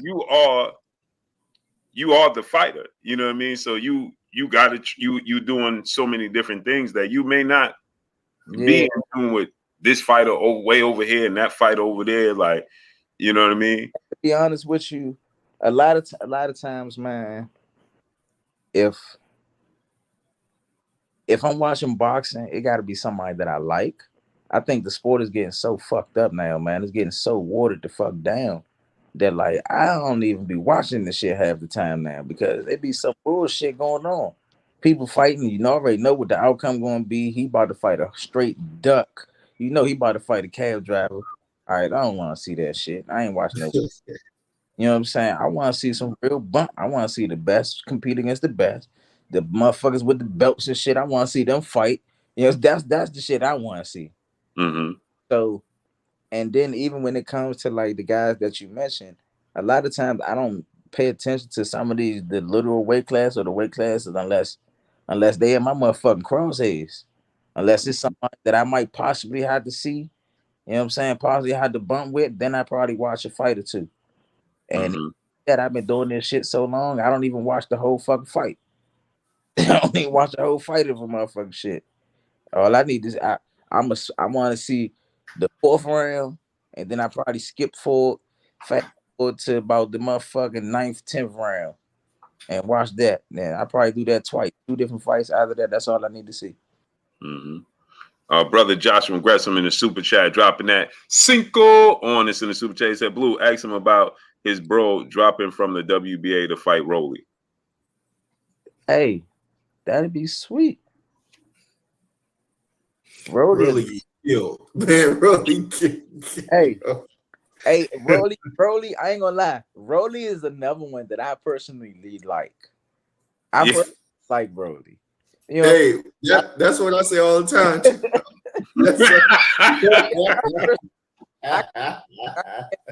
Man. Personally like Rolly. Rolly cool too. I think he a little cuckoo, but I like him. I think he's good for the sport. You know what I'm saying? He's good for entertainment. He gonna talk his shit. You know what I'm saying? I like Rolly. Blue, who say that all the time, Blue? Yeah. Ace, I say that all the time. Yeah, I like Rolly, man. If no disrespect to Bullet, his trainer, but you train, like you train your brothers. You come from a family of boxing and training. It's in you. It's in your blood. when you look at Rolly, if you was able to get your hands on him and train Rolly, because he's committed. He got talent. It's just you can see he's just super duper raw. Like it sounds worse as you trying to explain it. What's the first thing? The first two things you will fix with Rolly? I'm trying not to laugh. Hey, I ain't gonna lie, man. The first thing that I work on with Rolly, it would have shit to do with boxing. We'd just be working on focusing drills. Like, I just need you to focus for this.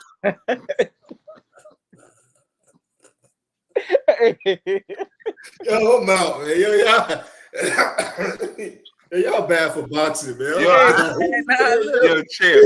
Wow, because I always say this, right, Champ? I say he throw a punch, and he be like, after he throws the punch. Listen, I need him to work on focusing and his defense. His defense, man, because like everybody want to be fucking pretty. Right.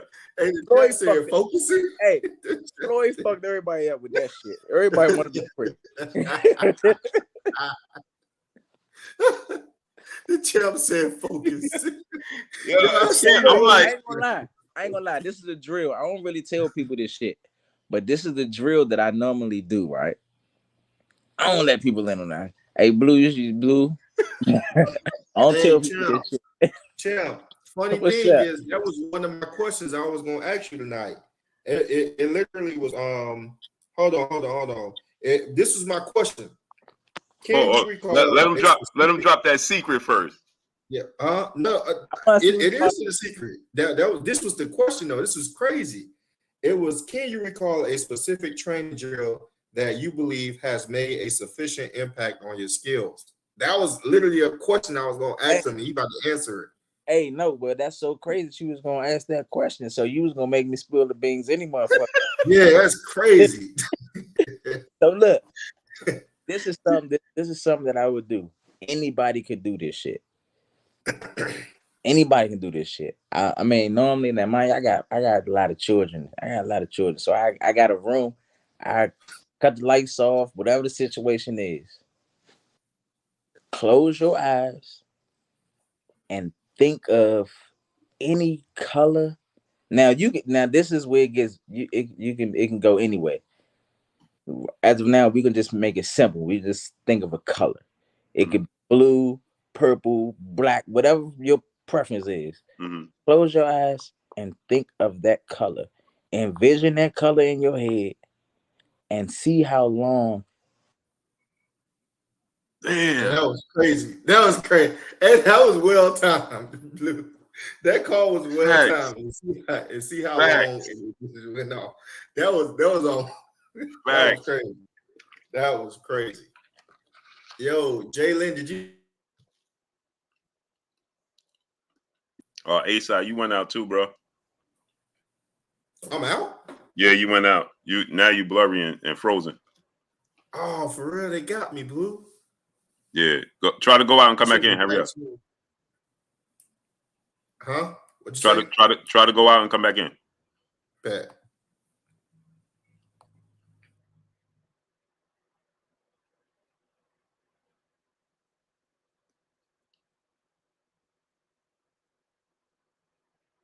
Dragon Fang ain't right. Hey, Jalen, Dragon Fang said Rolly can't name his color. Is wow. He said Rolly can't name his color.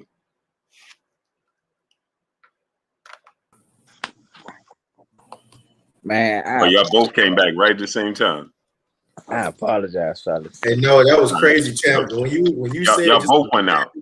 When you said close your eyes and imagine they got their phone call went black, I was like, whoa! It looked well timed. So look, Champ, they said Rolly can't name his color though. Oh shit! Hey, hey y'all, bro, y'all dead wrong. Hey, stop playing with Rolly like that, man. Hey, wow, man. Hey, the chat not good for. So look, The chat undefeated. Look, this is what you do. Man, y'all gotta let me get this shit out, man. Y'all funny, yeah. Champ said, "I'm gonna have to focus." Yo, Hey, man, for real. oh snap, man, y'all ain't right. So look, close your eyes. Think of a color, any color that you want to think of, and you should be able to envision it. That color should be bright in your head. Eyes closed, and see how long you can see that color or focus on that color without any other interruption and interrupting thoughts. That's one of the things that I do. You know what I'm saying? Focus on just that color and see how long you can focus on just that color without any other thoughts coming across that color. Nothing else. I don't want you to be thinking about your girlfriend, whatever you got going on. And it's kind of difficult to do that shit because it's like when you tell your brain to do something or to not do something, it automatically do the shit. Right. You know what I'm saying? Right. So it's crazy, but that's one of the drills that I actually would do and see how long I can maintain a certain level of focusness on that particular color or whatever it is that I'm trying to focus on at that time before I have an interrupting thought. You know what I'm saying? Or any other thought cross that mind. I should be able to maintain this picture in my head. I see how long I keep just that. I don't want nothing else to come across. Not my children, no thoughts of nothing. Just that. Wow, that's dope. I got that. Hey, yo, I know we first started off laughing, but I need that training as well. I need it's not just for fighters. You know what I'm saying? It's not just for fighters. That's something that I would personally do for myself to center myself.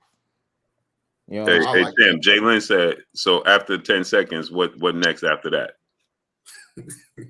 After 10 seconds. Yeah, she said, so if you do it for 10 seconds, what next? Or you just keep hold it as long as you can? Yeah, 10 seconds. 10 seconds ain't nothing. 10 seconds ain't nothing. Now, when you get to the point where though you can maintain a certain level of thought without anything interfering, and if you can do that shit for a certain duration, that right there is something. That's something special. Now let me see that person do that for 2-3 minutes. Maintain just on that one thought. Set a fucking timer. Set a timer. Set a 3-minute timer. That's dope. She said for Rolly. What else for Rolly? It'll work for Rolly too. Y'all dead wrong. She said after 10 seconds. What else? Wrong, yeah. She said after 10 seconds. What else? Yo, y'all wild. Hey, yeah. Yeah. Yo, the chat is undefeated. Hey, Rolly, I fuck with you. I fuck with you. Hey, yeah, it ain't me. It ain't me, Chad. Unless you lining up to see my little brother, then we come for you.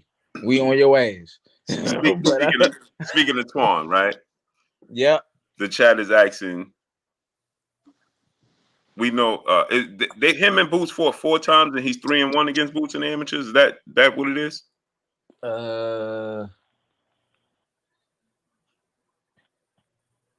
You beat him first.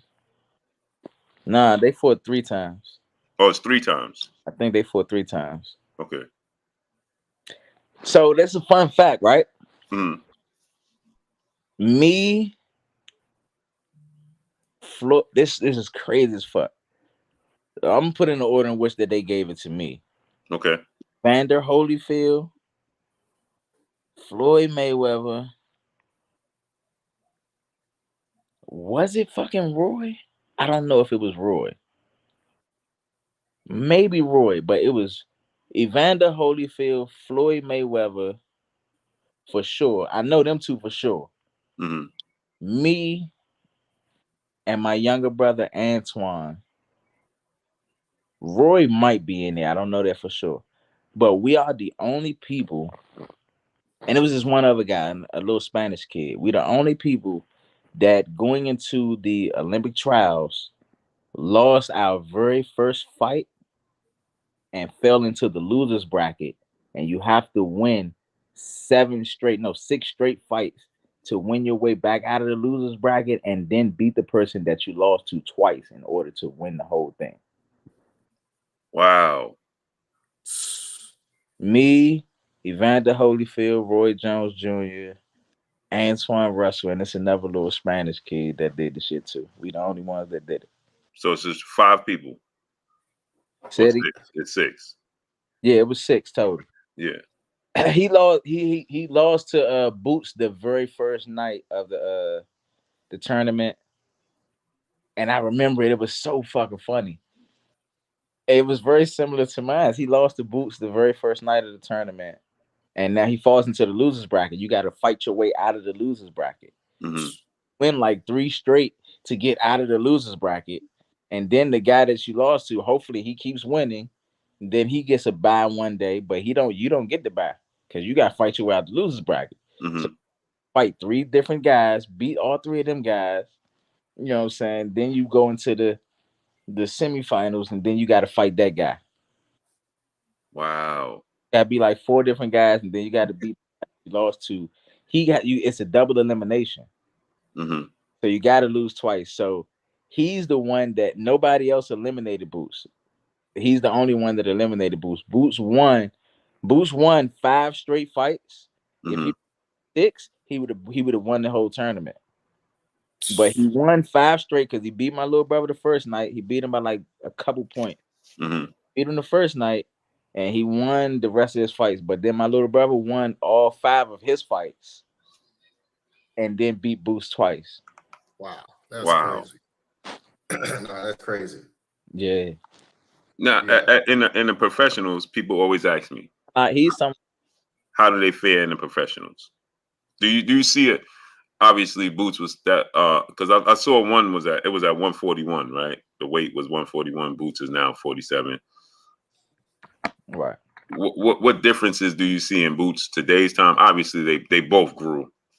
Just your opinion, the obvious, but just your opinion to the people. I mean, I think they both grew. I think they definitely both grew. They both matured. I think Boots' platform is a little different than my little brother's. I think it gives him a little more notoriety. But as far as their skill set goes, as far as did they change as fighters, to be honest with you, I'm gonna keep it so real with y'all. A lot of guys that like competed in the amateurs and stuff like that, their skill might elevate a little, but the people that they kind of lost to in the amateurs and shit like that, like Roy and Antonio Tarver. Mm-hmm. You know, like Shane and Vernon Forrest. Shane and Vernon Forrest. You know, like styles make fights to a certain extent. Antonio Tarver, I mean, he's a good fighter, but he was nowhere near Roy Jones Jr. Mm-hmm.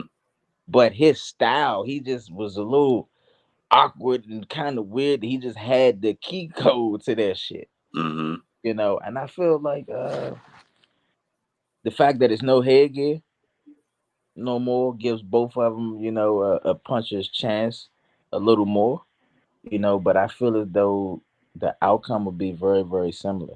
Mm-hmm.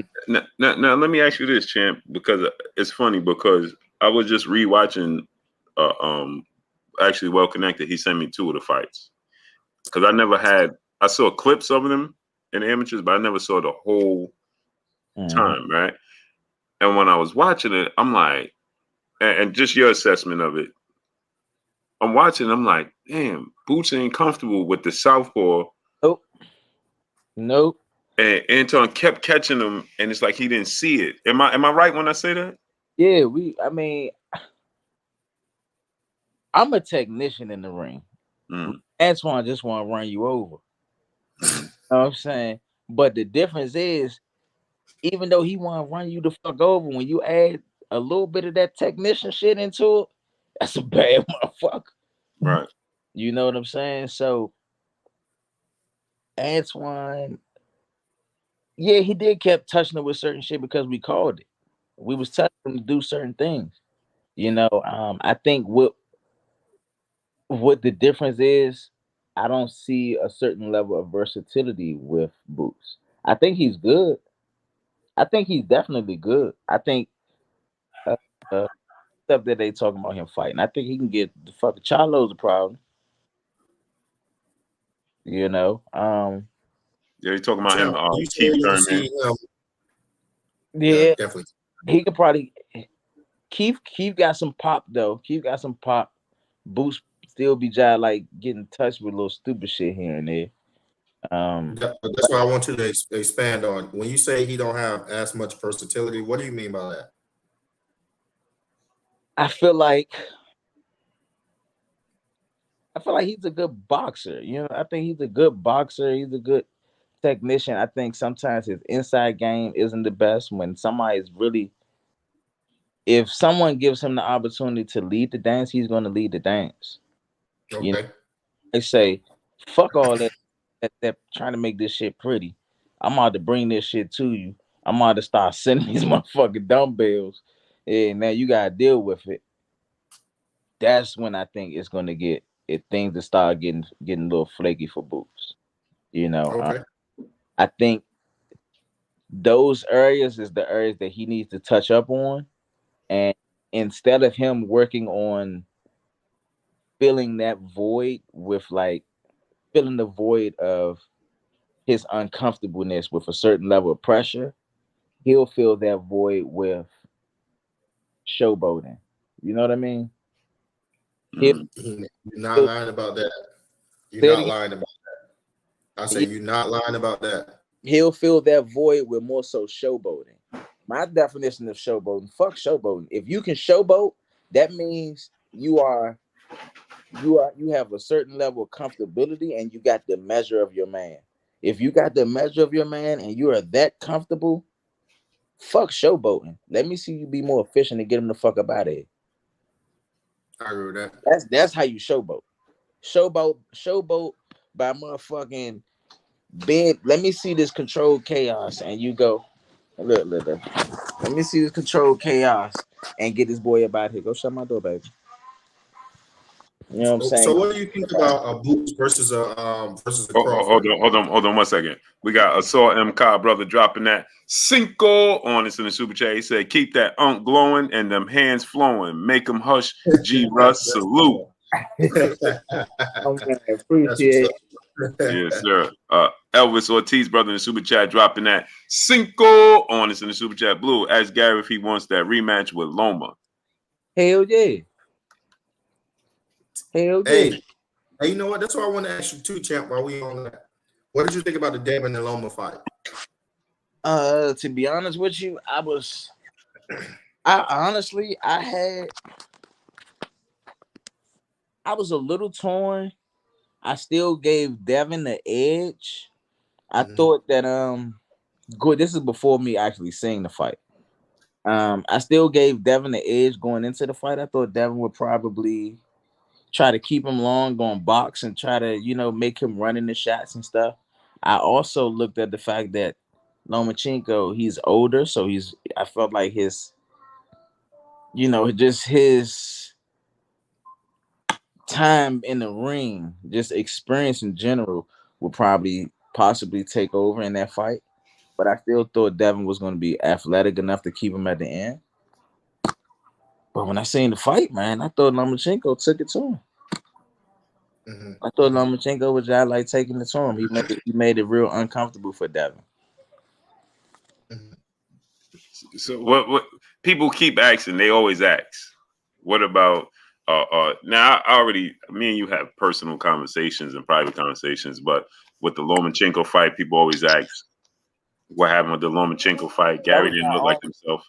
That was my only real loss. If anybody want to know, that's the only loss that I would ever say I had, and even that was a bullshit ass loss.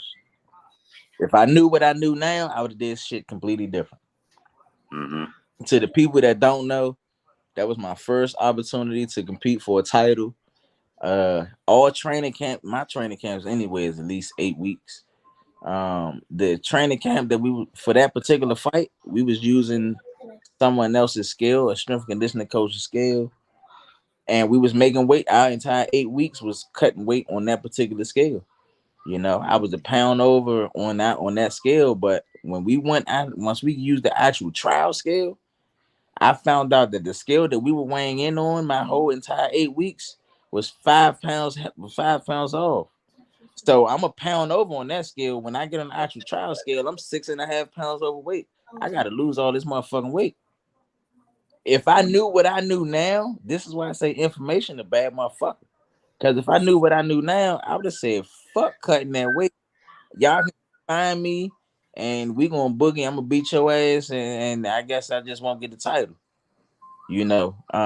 But I cut all the weight, I lost all the weight, I made it, we fought, and I had no fucking energy. I was completely tired. I was drained from energy, everything, but never no quit, never no surrender.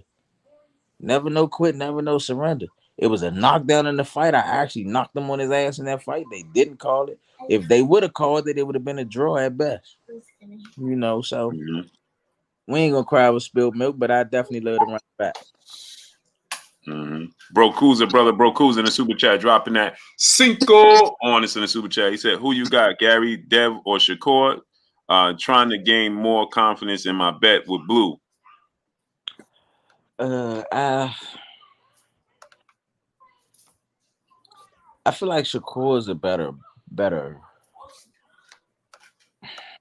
I think Shakur is a better fighter. I feel like Devin might be a little more athletic.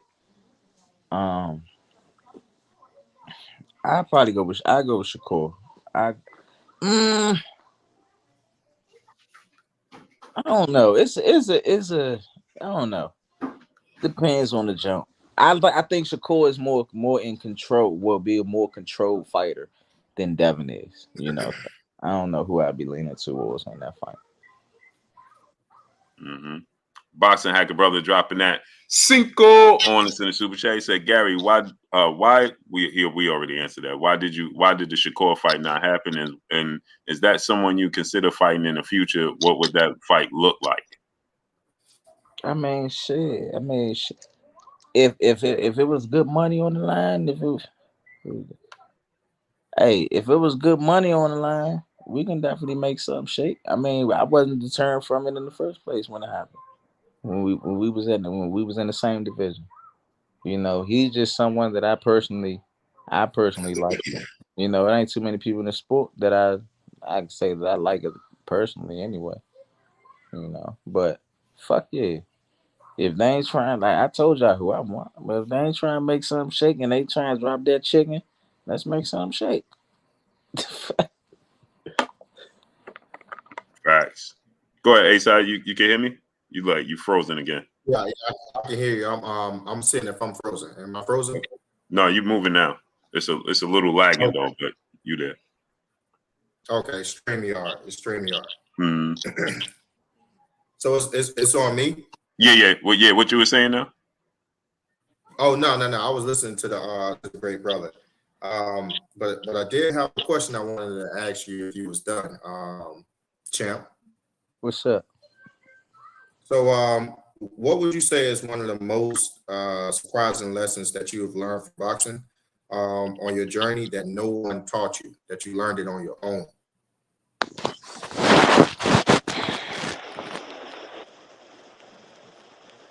That's a great question, man.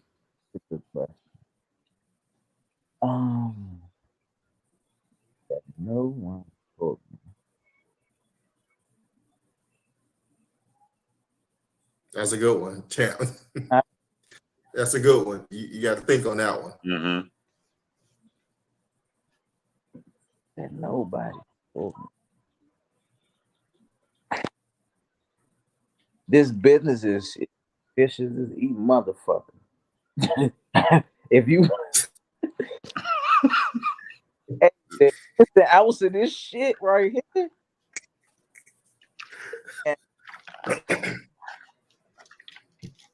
I heard about it, but it's a vicious ass business. You know what I'm saying? It's a tricky business. For example, right? Just to go back to the Lomachenko fight, we conditioning coach that we never use. We just use this guy for this one particular. You know what I'm saying? Now the skill that we was using was his skill. I mean, you know what I'm saying? But after I cut all the weight, lost all the weight and everything, The day of the motherfucking weigh-ins, this strength and conditioning coach supposed to been working my. The day of the weigh-ins, this motherfucker caught a flight back home. No, that's wild. What? I can't get up. No, that's wild. And then the day before that, after I got out the motherfucking, after I had got out of the sauna and all that shit, I seen him with like it was like a Chinese or Asian girl or something that was in Lomachenko's camp. I seen the strength and conditioning coach that we had like chilling with her. Like it ain't dawned on me. I'm just thinking, well, maybe he just trying to get some action while we out here. You know what I'm saying? Right. He was trying to get some action. Fuck nah. He was putting their ass on. Like, hey, look, man, look, the motherfucker, he had to lose weight. He lost about X amount of pounds. He gonna be tired. Hey, that motherfucker ain't even show up to the weigh-ins, bro. Yo, that's wild. Hey, he ain't even show up to the weigh-ins, bro. Yo. No bullshit.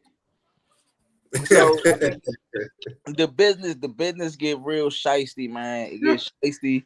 It get tricky, and sometimes the shit be right under your nose. You know what I'm saying? Right. You right. got, and a lot of times, information is definitely fucking key. Mm-hmm. That's why now, at this point in the sport of boxing, if you ask around and start talking around to the motherfuckers in the sport behind the scenes, they'll tell you, I'm one of the ones that handle business in a unique type of way. Yeah, that's wild. You know what I'm saying? I'm one of the ones that handle business in a unique type of way when it comes to me and my team. You know what I'm saying? We negotiate all our own shit. We do all our own shit. We don't do things like everybody else. Right. That's awesome response, Champ. Champ, what would you change in the sport of boxing? Just to better the sport, in your opinion, what would you change? What would I change? Yeah. Champ, if I can give you a wand, magical wand right now, you can change anything you want to change in the sport. What would you change?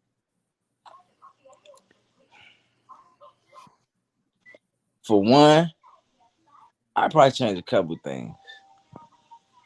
One, motherfuckers that get the people that the fans want to see fight, y'all motherfuckers got to fight. That's what's in demand. That's what's in demand. Right. I don't care if you don't want to fight him. Right. They asking for you to fight him. Man, look, you got the belt, he got the belt. Man, shit, y'all got the rumble. Somebody got. Hey, both of y'all can't be the best. Somebody got to see what the fuck. That's the first thing that's getting done. No, I take that back. That'll be the second thing. The first thing I do is deal with these managers, the promoters, and the people behind the scenes. I probably I wait one with them and let them know, hey, make these motherfucking fights happen. You know what I'm saying? Right. Stop food poisoning the fans, man. Make this shit happen. They want, you know what I'm saying? The fans are the ones that's getting bamboozled.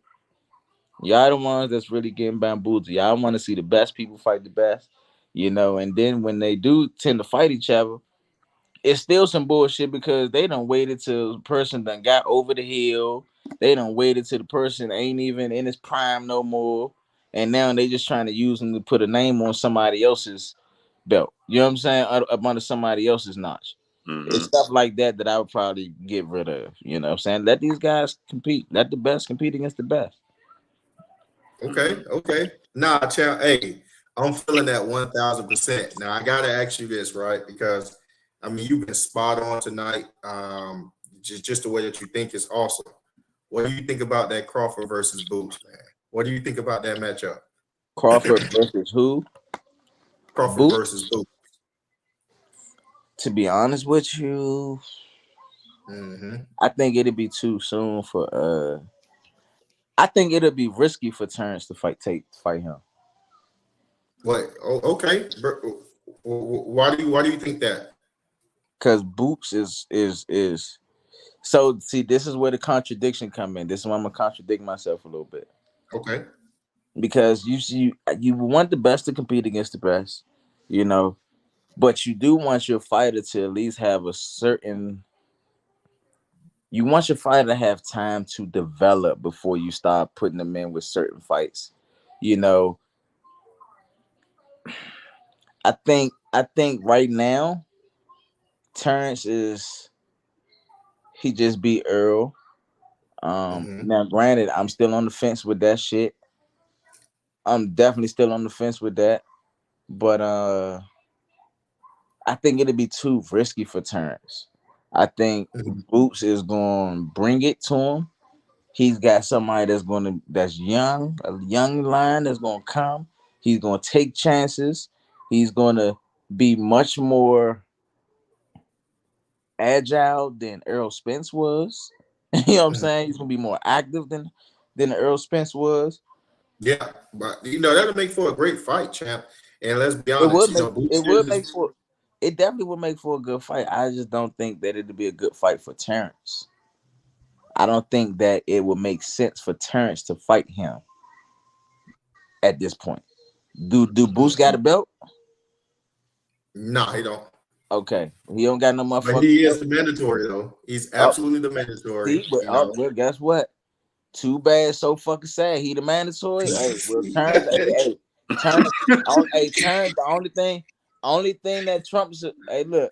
The only thing that trumps a mandatory challenger is champion challenging champion.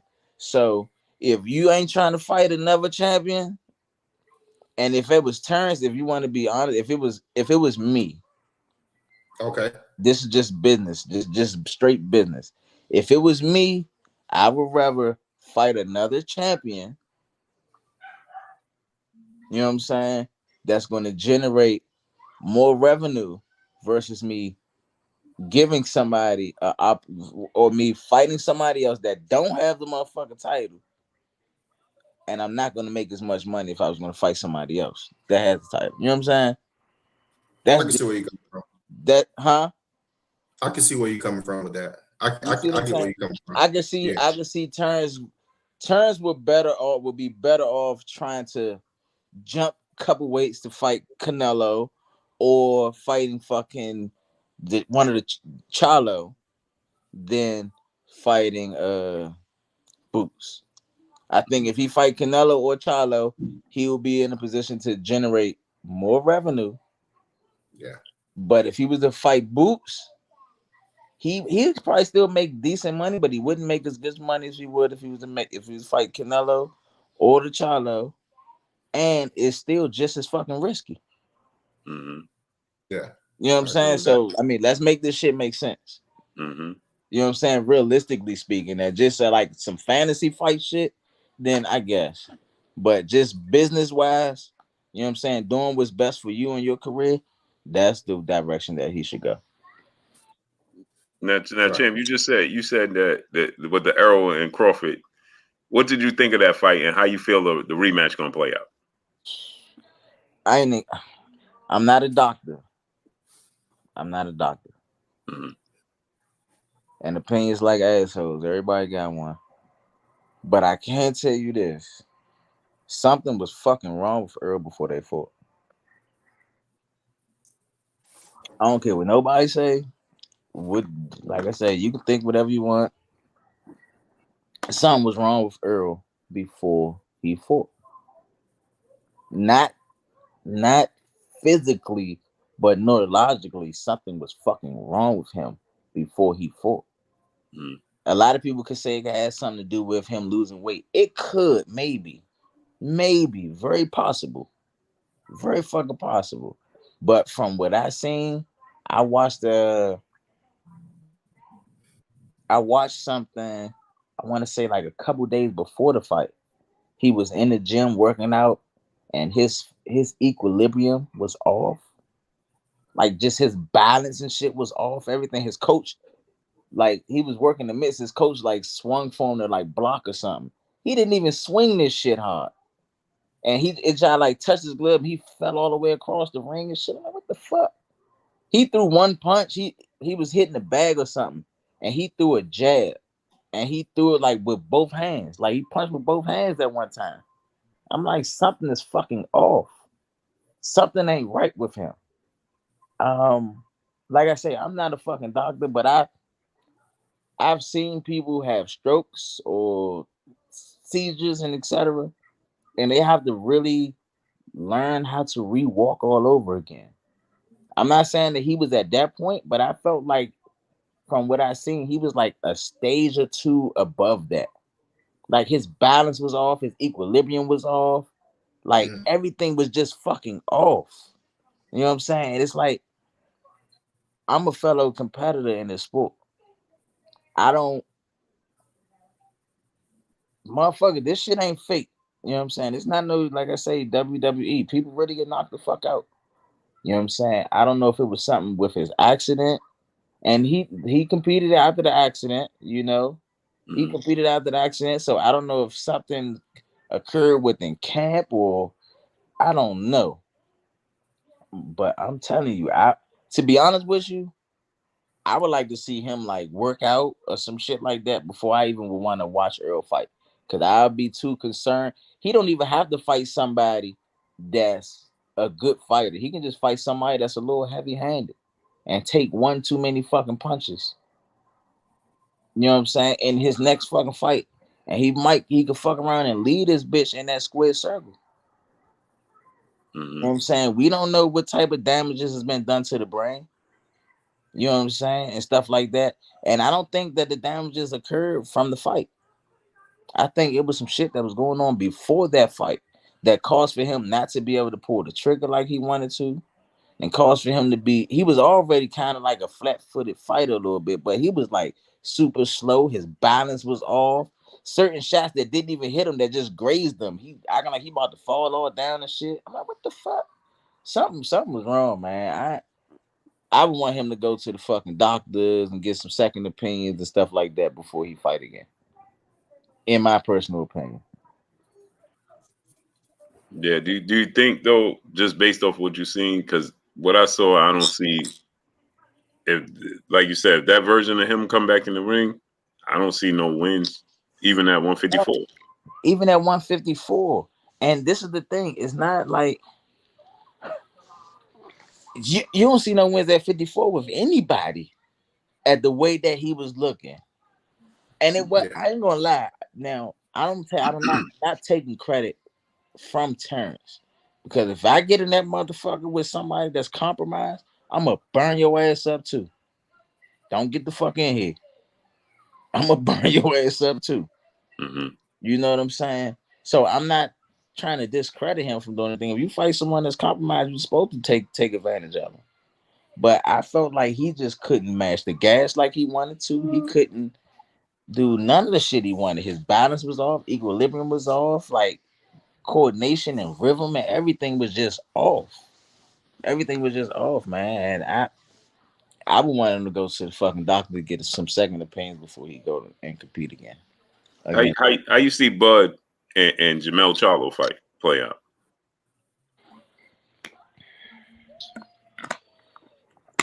I can see him. He got a better chance with Charlo than Canelo. He got a better chance with Charlo than Canelo. And the reason why I say that, I think Charlo can get him too, though. But I think Terrence is the more athletic. I think Terrence is the more athletic of the two, the Charlo and Canelo.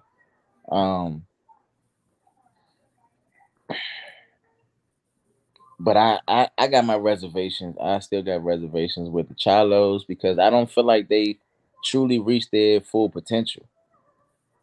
You know what I'm saying? I feel like, and okay, they someone else that I like. I like them too, but I feel like they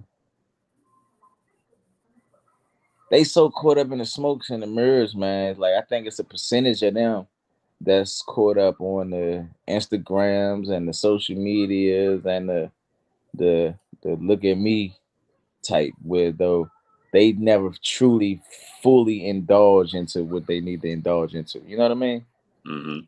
I feel like they never really give it 100%. You know, and even with that, they're still good. I think he got a better chance with Charlo than Canelo. But now let me ask you this, champ. Inoue moving up because he said that he wanted to eventually. His team had put something out. They want to eventually get the Tank at 35, right? People were saying he's just too small, so on and so forth. That shit don't mean nothing. Yeah, that's what I wanted to know. That shit don't mean nothing. Inoue would give Tank problems. Inoue would give Tank problems. Now, would you strategically have him, because he's at 22 right now? You at 26 going to 35, but you've been at 26 for a while. He just made his debut at 22. Would you suggest that he strategically go up to maybe 26 first, then 30, or you think he could go to 26 then jump to 35? What you think? I mean, based off of what you see from his skill set and his frame. I mean, I don't know. He possibly could do it. He could possibly do it. I mean, I can't really speak on that. I mean, if he feel like he need to test the waters at 26 or 30 beforehand, then shit, why not? But I just look at stylistically him and Tank. I feel like he has a style that will give Tank problems. Tank is not a fast fighter. He's not fast. He's quick on his feet. Like I'm not gonna call him flat-footed, but he's not quick on his fucking feet either. He's not fast. He has to plant to actually start punching hard. He's not a volume puncher. Anyway, the monster, he's a volume puncher. He got more speed than Tank. He's going to motherfucker. He's definitely quick on his feet. He will give Tank problems just with his in and out movement and shit like that. Tank trying to get to him. Tank is gonna be behind on fucking rounds. He gonna be behind on rounds and wait to land one or two good jumps. He probably could land it because the guy's smaller. But at the same token, that little motherfucker got some pop too. Mm-hmm. Oh yeah, so he got some pop too. So you can bullshit if you want. You might run into something. and with the monster, that's the same. The same way that he could possibly beat Tank is the same way that he will lose. It's the same way that he will. It'll take it with the monster to beat him. You have to have a certain level of swag. You gotta have a certain swag with you. You know what I'm saying? Now, do me a favor, champ. Define that, because when people hear you saying swag, they thinking how you dress, how you match your boots. I'm about to break it down for you. You know what I'm saying? You gotta have a certain level of swag within our ethnic group, melanated people. You know what I'm saying? We melanin, this skin complexion is more than just a skin complexion. You know what I'm saying? It's information traveling through this shit. It's so much other shit. We have access to a different form of rhythm than other people in other ethnic groups and cultures because of our melanin. That's why we call it swag. You know what I'm saying? Because we move different, we walk different, we dance different, we talk different. We got a different rhythm. We move on a different frequency than other people and then other ethnic groups. It takes that. It takes that motherfucking a little bit of that motherfucker, that creativity, that swag in it when you in the ring, that offset rhythm and shit like that. The head feints with the offset rhythm and shit. That's what I would consider swag in the ring, not showboating. You know what I'm saying? It's gonna take shit like that. It's gonna take head feints, that rhythm, that swag, creativity. Feints. It's gonna take someone that has that got some speed and got some pop too. You know what I'm saying? You gotta have a little hand speed and you gotta have a little pop. You gotta be able to time this motherfucker when he want to jump in and jump. He do that. She do little shit like Pacquiao. Pacquiao got knocked the fuck out because he want to jump in, and my man met that motherfucker. My man met him with that motherfucking right hand and put him to bed. You know what I'm saying? Marquez found that beautiful and put his ass to bed. But the thing is, even like I was saying with Chris Bird, if you can make a person question that jumping in there and committing in there to doing what they want to do, if you make them question that 2, 3, 4, 5 times, after a while, you tend to break a person's spirit. They tend not to punch as much. Even if you watch any of my motherfucking fights, people that had high outputs and shit, when I got in there with their ass, their output was nowhere near what the fuck it was in any other fight. Fight, you know why? Because every time they thought about throwing some shit, I was taking it away from them, and I was making them pay for that shit. Even when I had fights and my hands was hurt, because I took certain fights when my hand was hurt, and I'm like, man, you know what, Pop? I don't even gotta hit these motherfuckers hard. I'm gonna still beat the shit out of them. Right. I bet you he stop punching in this bitch. I bet you I make him scared to punch in this motherfucker, because every time he throws something, he gonna pay. He gonna pay. That makes a difference. On top of some fuck you. You gotta have some fuck you to make a motherfucker respect you in that square. You know what I'm saying? So you gotta have a little bit of swag, gotta have that creativity, you gotta have defensive discipline, and you gotta have some fuck you behind your shit. I think that's what it would take to beat anyway. That's what it take to beat the monster. Yeah. Hey, what would you? And I want both of them individual, but from your perspective, how do you think the fight pan out with Tank and Devin, and how do you think the fight pan out with Shakur and Tank? Who wins and how? I think Tank got a better chance at getting Devin than Shakur. Okay. Do you think Tank win the fight against Devin? I don't know.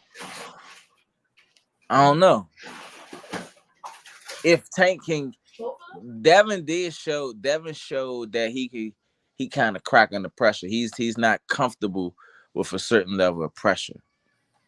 You know what I'm saying? A lot of these dudes aren't versatile. They one-dimensional. They are good in their particular element.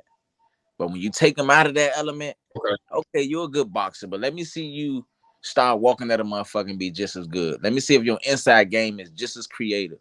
If you are just as comfortable when you're on the inside as you are on the outside. I don't see that with a lot of motherfuckers. You see them being good in that one particular element.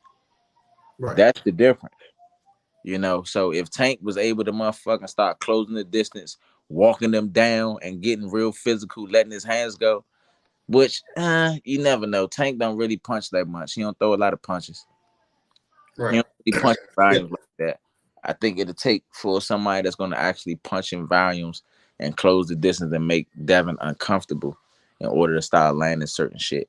Tank definitely had the punching ability to hurt him and get him up out of there, though. Right. Definitely. And Core, you know, what's your take on that with Core and Tank? I think Shakur will be more defensively. I think his defense is a little more tighter than Devin's. So right.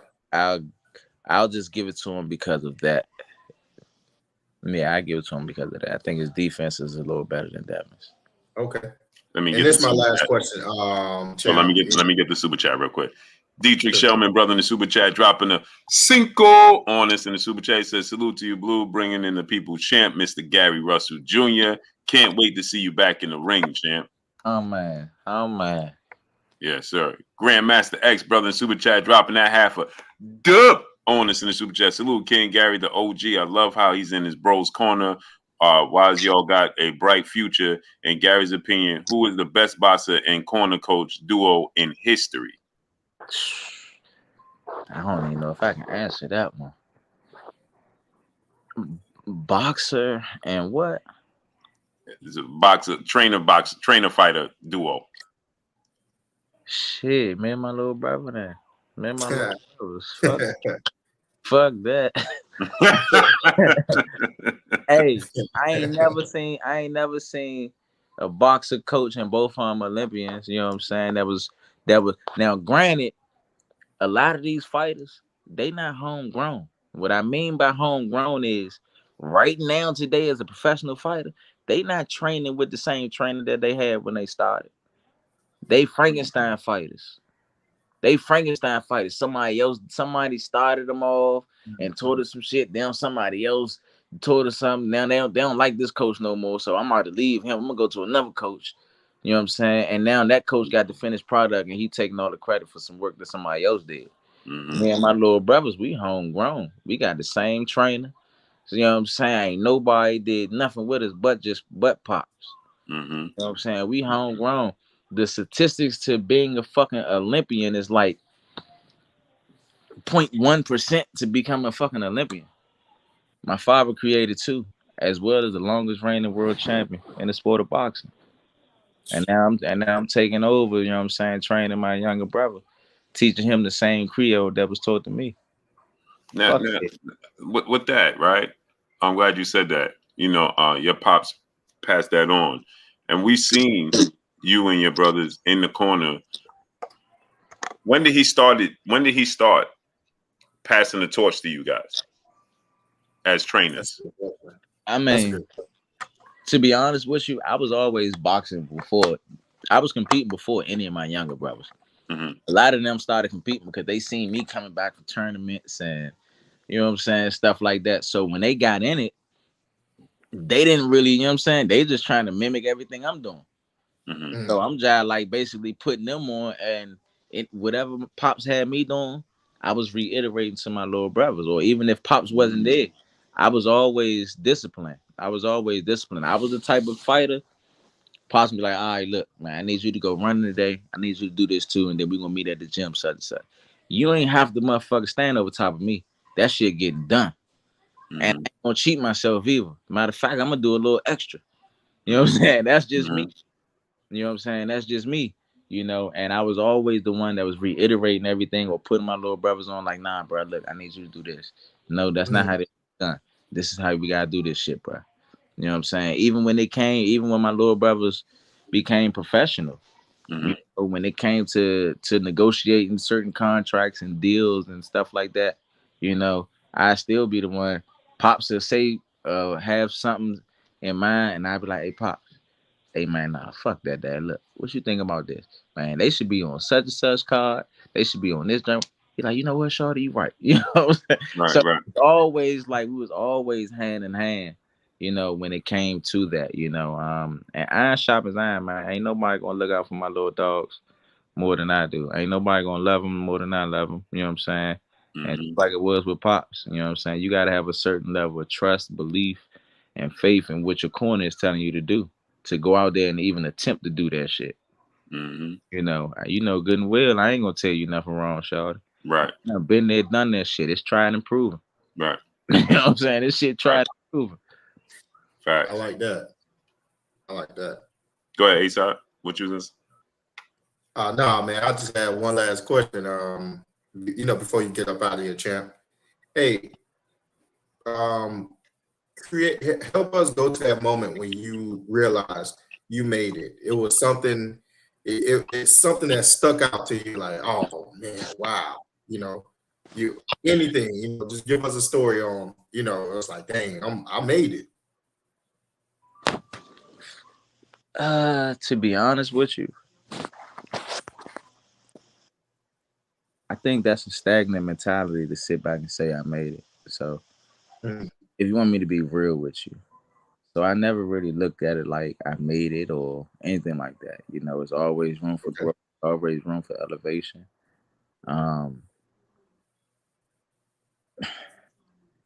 The happiest moment I've been was when I first won the world title. And the wild part was I wasn't happy. I wasn't even happy for me. I was happy for my pops. You know, man, that's what's up. I was my pops real shit. You know what I'm saying? I was happy for him, you know what I'm saying? Like, it was like at that moment, everything made sense. Like the shit that you would talk to your children about. You know what I'm saying? Like the shit that you tell your children, like, man, look, I need you to listen. I don't need you to do this. I need you to come over here and do this shit. Do what you got. Right. At that moment, saying when I won the title, it was like I had a quick like flashback, man, of like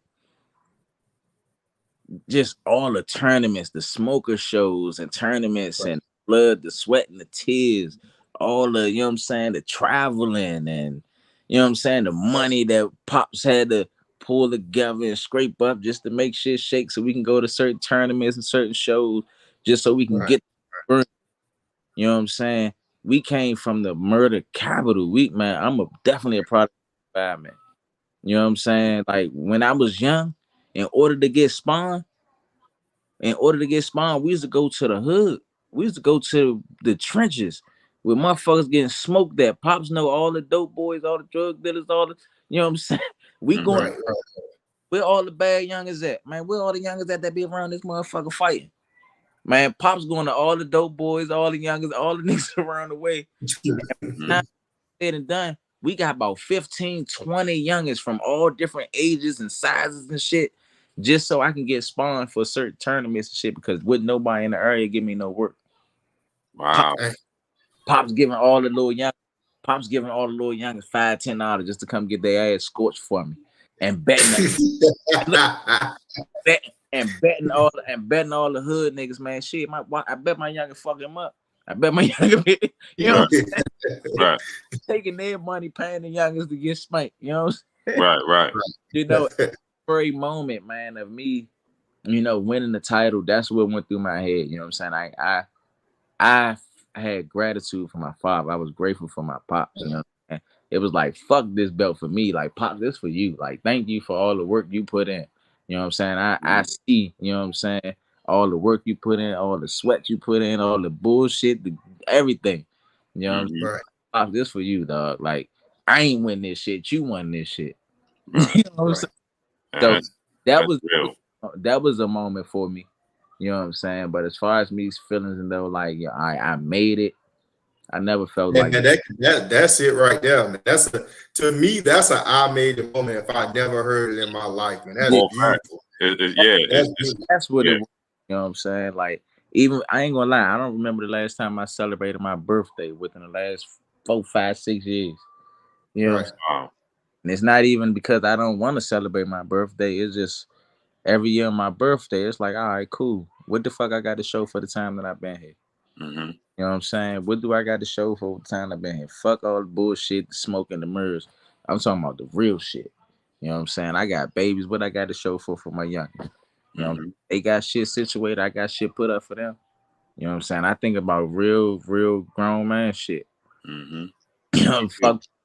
I'm not really a partier. I don't really party. I don't club or nothing like that. You know? All right.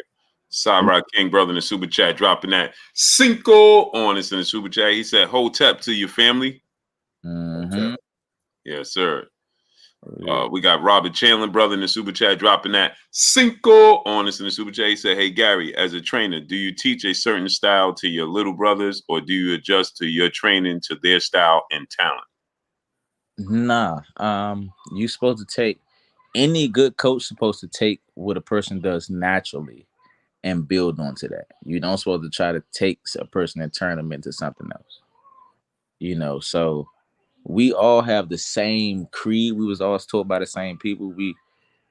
Our style is a little different as far as the way that we deliver punches. We deliver our punches differently than other people. Everybody throw a hook, a body shot, an uppercut, and all that. Our delivery and our approach of it is different than a lot of other people. But no, I take the style, but our styles are different, you know. But you will see similarities in the way we deliver our punches. But you would take what a person does naturally. If my brother was more of a boxer, then I would work on him being more of a boxer, and we would add on to that game. Antuanne is more so a pressure fighter. You know what I'm saying? So I don't want his shit to be just chaos. I want it to be controlled chaos. I want to harness that pressure. You know what I'm saying? I want to harness that pressure. I still want to utilize it. You know, I want to utilize this pressure, but I want to harness it and direct it in a certain way, you know, so it can be controlled chaos versus just chaos. So I don't try to turn them into me or me into them. Not at all. Now, two questions I just want to ask you before I let you get out of here. Has there ever been any conversation or negotiations to possibly get a Tank fight? And is there any talks of you fighting Tevin Farmer? Did Tevin Farmer reach out? Do he want to fight? It was talks about both of them. never from people. Somebody reached out to me about possibly trying to fight with Tevin Farmer. I will fuck Tevin Farmer up. I ain't gonna hold you. I will fuck Tevin Farmer up. He's somebody that I would say got a little hand speed and shit like that, but don't none of that shit matter. This ain't no motherfucking hand speed contest. I'm gonna walk you down. I'm gonna send this motherfucking shit. I'm gonna get physical. I'm gonna rough you up. I'm gonna turn you to a bitch in that square. Fuck all this boxing. That's where I'm at with Tevin Farmer. And it ain't nothing personal with Tevin Farmer, but that's personally how I would take the fight. Right. If that's what my opponent is, man, we not. They think this is gonna be a boxing match. I'm not gonna stand here and try to do some hand speed. No, I'm about to walk you down. I'm about to lock this shit up. I'm about to walk you down. You can throw all that pity pest shit you want. I'm gonna start digging this shit downstairs. Start roughing you up. I'm gonna turn you into a whole bitch in the square. Yeah, look for the referees to try to stop it. Find them, break everything. Yeah, all that. They somebody loving you about Tevin. And as far as Tank is concerned, it was brought up, I want to say a couple years ago, but it was hypothetically. It was never actual like, man, look, man, what you think? You try and make it was a hypothetical type thing. So yeah, Grandmaster X brother in Super Chat. Antuanne reminds me of Sean Porter. Don't say that. I hate that, man. Damn. I ain't gonna lie. Okay. You can say that, Holmes. You can say that. Matter of fact, I ain't gonna say don't say that. I'm glad you said that. I'm glad you said that because I'm gonna tell my little brother that you said that shit. You know what I'm saying? To be honest with you, and Sean is cool. This is no disrespect to Sean. No disrespect to Sean, but y'all know I'm gonna keep it 100. I ain't gonna food poison my people. I personally wouldn't take that as a compliment. I personally wouldn't. Sean Porter is when people think of Sean Porter, you don't think intellect, you don't think skill, you think this motherfucker just gonna come and just wing punches and he's just gonna be in your face. He just rough, he's tough. That's not what I want a person to think about when they think about my younger brother. Mm-hmm. That's what I want a person to think when they think about my younger brother. You know what I'm saying? I don't want them to think like, oh, nigga, he just gonna come forward and bring it. And I mean, yeah, he is gonna come forward and bring it, but it needs to be a level of intellect within that shit. It needs to be some, you know what I'm saying? Not just you throwing fast, hard punches in that motherfucker. I need to see the skill. I need to see the intellect. I need to see the wit. I need to see your wheels turn. Let me see you putting these motherfuckers in the blender. That's the difference. He run it, and this is what I tell my little brother. I'm like, bruh, you run it through motherfuckers and they see it coming. The shots that really get people the fuck out is the shit that they don't see. Mm-hmm. The way that his approach is when it comes to people, he make people tense up because they know he coming. They like, oh shit, he coming. He coming. Oh shit, let me block. And he's still busting through that shit. Just imagine when they don't see that shit coming. Mm. Whole different animal. That's it's wicked. Right now, he's still moving like an adolescent to me. He's getting the job done. Mm-hmm. He's getting the job done, but he's not getting the job done like what I told him after his fight. I said, man, you did your thing. I said, but this is show business. That shit could have been a little cleaner. Once he heard him the first time, you had your opportunity. I told him, I said, that's when you had your opportunity to create one of these highlight reel knockouts. That's when you had the opportunity. All right, I know I got to measure him. Let me make this shit look pretty now. Now I'm about to set this shit up. Watch me put this stick right here. I'm going to turn right here. And now when I fire this shit, I'm going to send this nigga. I'm going to send this shit to the third row. I'm going to send this motherfucker. You know what I'm saying? That's the difference from just getting the job done and motherfuckers still talking about it right now to today.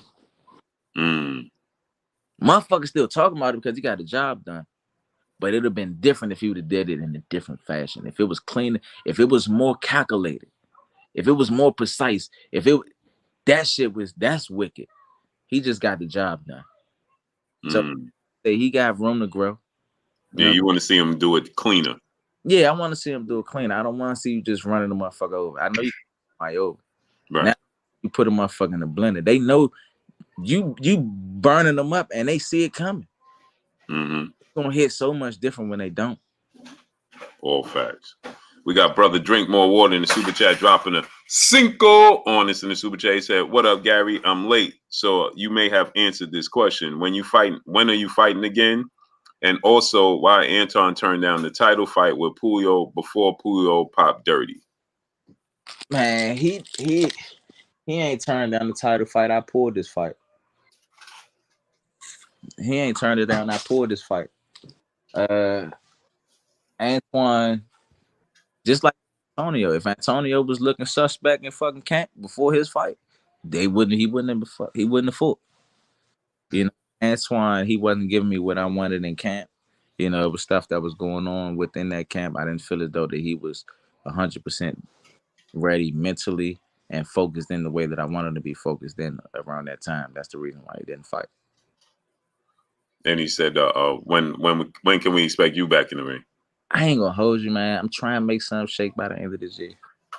All right. Not early next year. If not. Now, I'm glad you said that. Last question, champ. Then I'm gonna let you go ahead and get out of here. I know you got your babies. To go. When you, like you just said, right? Because again, we on this side, and you on this side, right? So we don't know what Gary Russell goes through before he get in the ring. We don't know what Antuanne goes through before he get in the ring. Like you just said, Antuanne didn't look good. You said nah, right? How is it that you keep, because again, you guys we tend to, now I know you, but we look at you guys as robots. When I see Gary Russell in the ring, all true, right? Because when I see Gary Russell in the ring, yeah, I'm looking for the lightning fast hand speed. I'm looking for, if I don't see that, I'm like, huh? What is it? Instantly from my side, I'm saying, man, he bullshitting. You know what I'm saying? Gary ain't doing what he's doing. Yeah. That's automatically what we go to as fans and as media. We automatically go to that. I don't know what you went through. Right. I don't know what happened the night before. I don't know if you fell down the stairs and stubbed your toe. You know what I'm saying? I know none of that. Because as warriors that you guys are, you guys never, ever say it. We'll never hear it. So how do you maintain, like Antonio, you yourself with your pops, rest in peace to the late great pops, and you still having a life, but still committing to the sport of boxing, and them being young and still committing to the sport of boxing? I mean, I conceal them both within the same body. Me, even when I'm done with the sport of boxing, I'm always gonna be in the gym. This shit is a lifestyle to me. I don't give a fuck when y'all see me. I always say I'm fuck something up ready, because I mean, I really mean that shit. I'm always in the gym, even if I don't got a fight coming up. It's just it's a lifestyle. It's a lifestyle to me. I feel like everybody should be able to run 3 miles to save their motherfucking life at any given moment. At any moment, you should be able to do a motherfucking obstacle course. You know what I'm saying? And get through it and still be able to function. If you had to run 2-3 miles to save your life, you should be able to do so. I got babies, and I need to be able to do that shit and then have at least 2 or 3 of them on my back. You know, lifestyle for me anyway. You know, as a certain type of way that I like to feel. I don't feel comfortable unless I'm in a certain type of shape. If I'm in a certain type of shape, I personally don't feel comfortable. So I stay in shape. You know what I'm saying? It's easy to balance that through my everyday life with my children. I was raised in the gym. My babies, they raised in the gym. My babies, they in the gym. I'm in the gym, they ass in the gym.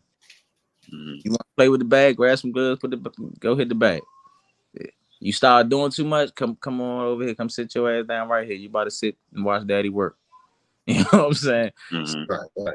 You know, and even with my younger brothers, I'm just grateful with them. You know, when you get to a certain age, once we get to a certain age, we want to do our own motherfucking thing. We want to do what we want, how we want to do it. You know what I'm saying?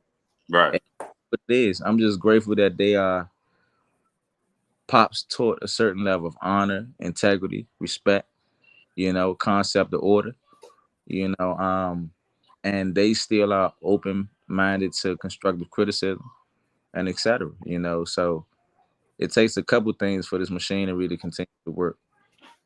Yes, sir. I appreciate you, champ, coming through, man. Appreciate you, great champ. Yes, sir. Yes, sir. Salute to you, King. Man, it's always a pleasure, man. I had to come and get some love to the peoples, and once again, I don't never try to food poison nobody. I give y'all the real. You know what I'm saying? Take it or leave it. If you like it, cool. You know what I'm saying? If not, it is what it is, man. Yes, sir. I appreciate you, King. I'm gonna be in touch because I'm a shoot down. Probably next week I'll shoot down there if y'all in town. All right, cool. All right, say less, King. All right, dog. Y'all be. All right, you too. Salute. That dude got some wisdom in boxing, man. Cheers. Oh, sure, dude.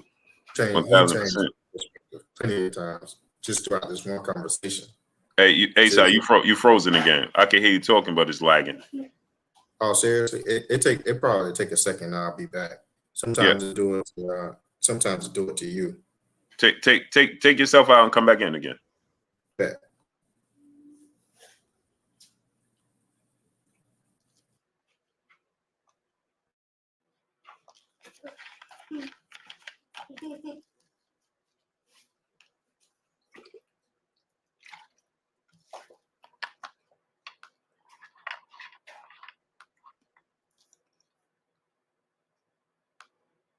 Yeah, I'm frozen too, y'all too.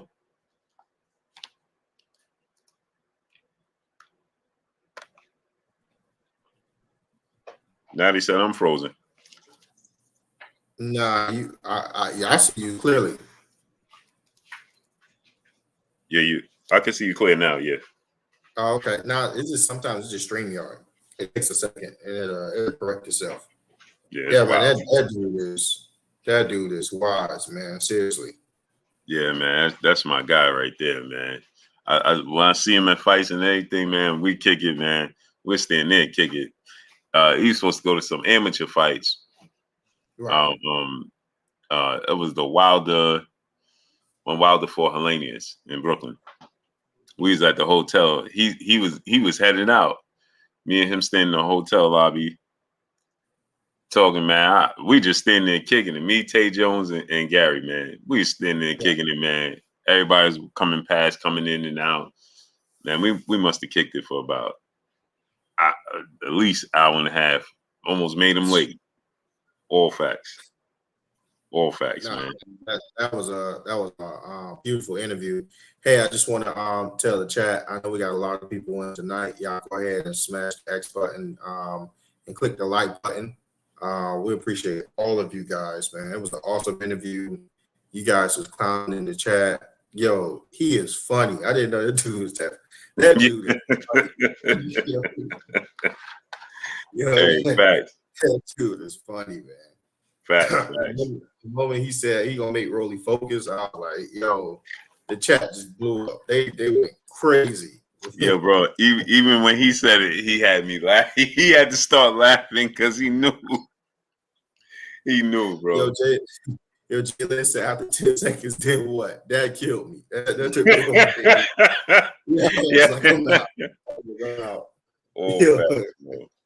Yeah, it was crazy, but yeah.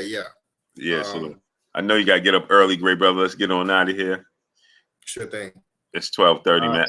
Before we get out of here, I just want to ask you this question, because I didn't get your opinion on it. Errol Spence, do you still consider him top 10 pound for pound right now? Top 10 pound for pound? Yeah, for sure. Yeah, for sure. It could be a bad style matchup. That don't mean that it doesn't mean that if he go on with another fighter that they're going to be able to do the same thing. That style may not be good for him. But taking into consider what Gary, the champ, just said, I want to make sure he's okay as well. Just an extra leg. It's just one of those things where it's like, if he's all right, okay, we know. But if it's really something wrong, I want to make sure he's okay. I care about EJ's life more than I care about his next couple fights. You know what I mean? Mm-hmm. So if EJ is okay, yeah. If he's not okay, I think he needs to be checked out, and we need to eradicate anything that's going on with him and see if the sport of boxing is an option for him. If he's saying himself he's a boxer, he sat right there, he watched him as a boxer, as a coach. You know, he got eyes that I would never have in the sport of boxing, and he said he genuinely seen something wrong with him. So this is not something that's coming from the chat. This is not something that's coming from some fans or some weird doctor out of nowhere, right? It's something that's coming from a professional boxer and a coach, you know, himself. And like he said, he don't have step, he don't have fast. He's been doing it all his life. This is a lifestyle for him. So for him to catch something, his words are gonna weigh heavy in my mind because he's a professional. You know what I'm saying? The same way of who's in the court and in a court of law, whatever you state, a professional opinion will weigh heavy than anyone word, right? With him saying that, I do want to see EJ get checked out. I want him to be okay. And I want to know that it's just a bad style. But yeah, I still have him top 10, top 5. Yeah. Yes, sir. Well, go ahead and close us out, great brother. Let's get on out of here. Yeah, no. Hey, we appreciate every last one of you guys. Love you guys that stayed throughout the whole duration. You already know I always say y'all bad for boxing. The chat is undefeated. Y'all definitely came through and showed out tonight. Y'all did not disappoint. I appreciate all of you guys. Definitely make sure you hit the like button for the YouTube algorithm. I'm stumbling over my words to say, for the YouTube algorithm and for other boxing enthusiasts just like yourself. We appreciate you guys. Blue, take us out. Y'all already know what it is. It's your boy Blue, Blue Blood Sports TV. Hate, like, comment, and subscribe. You haven't subscribed, hit the subscribe button, hit the like button, hit the bell icon to get all the new notifications. Follow us on Instagram at Blue Blood Sports TV, all one word. Y'all already know what it is. Shouts out to the entire LDBC. Shouts out to Black Media Row. Make sure you like and share the videos. That's all we got for y'all. Peace. Peace.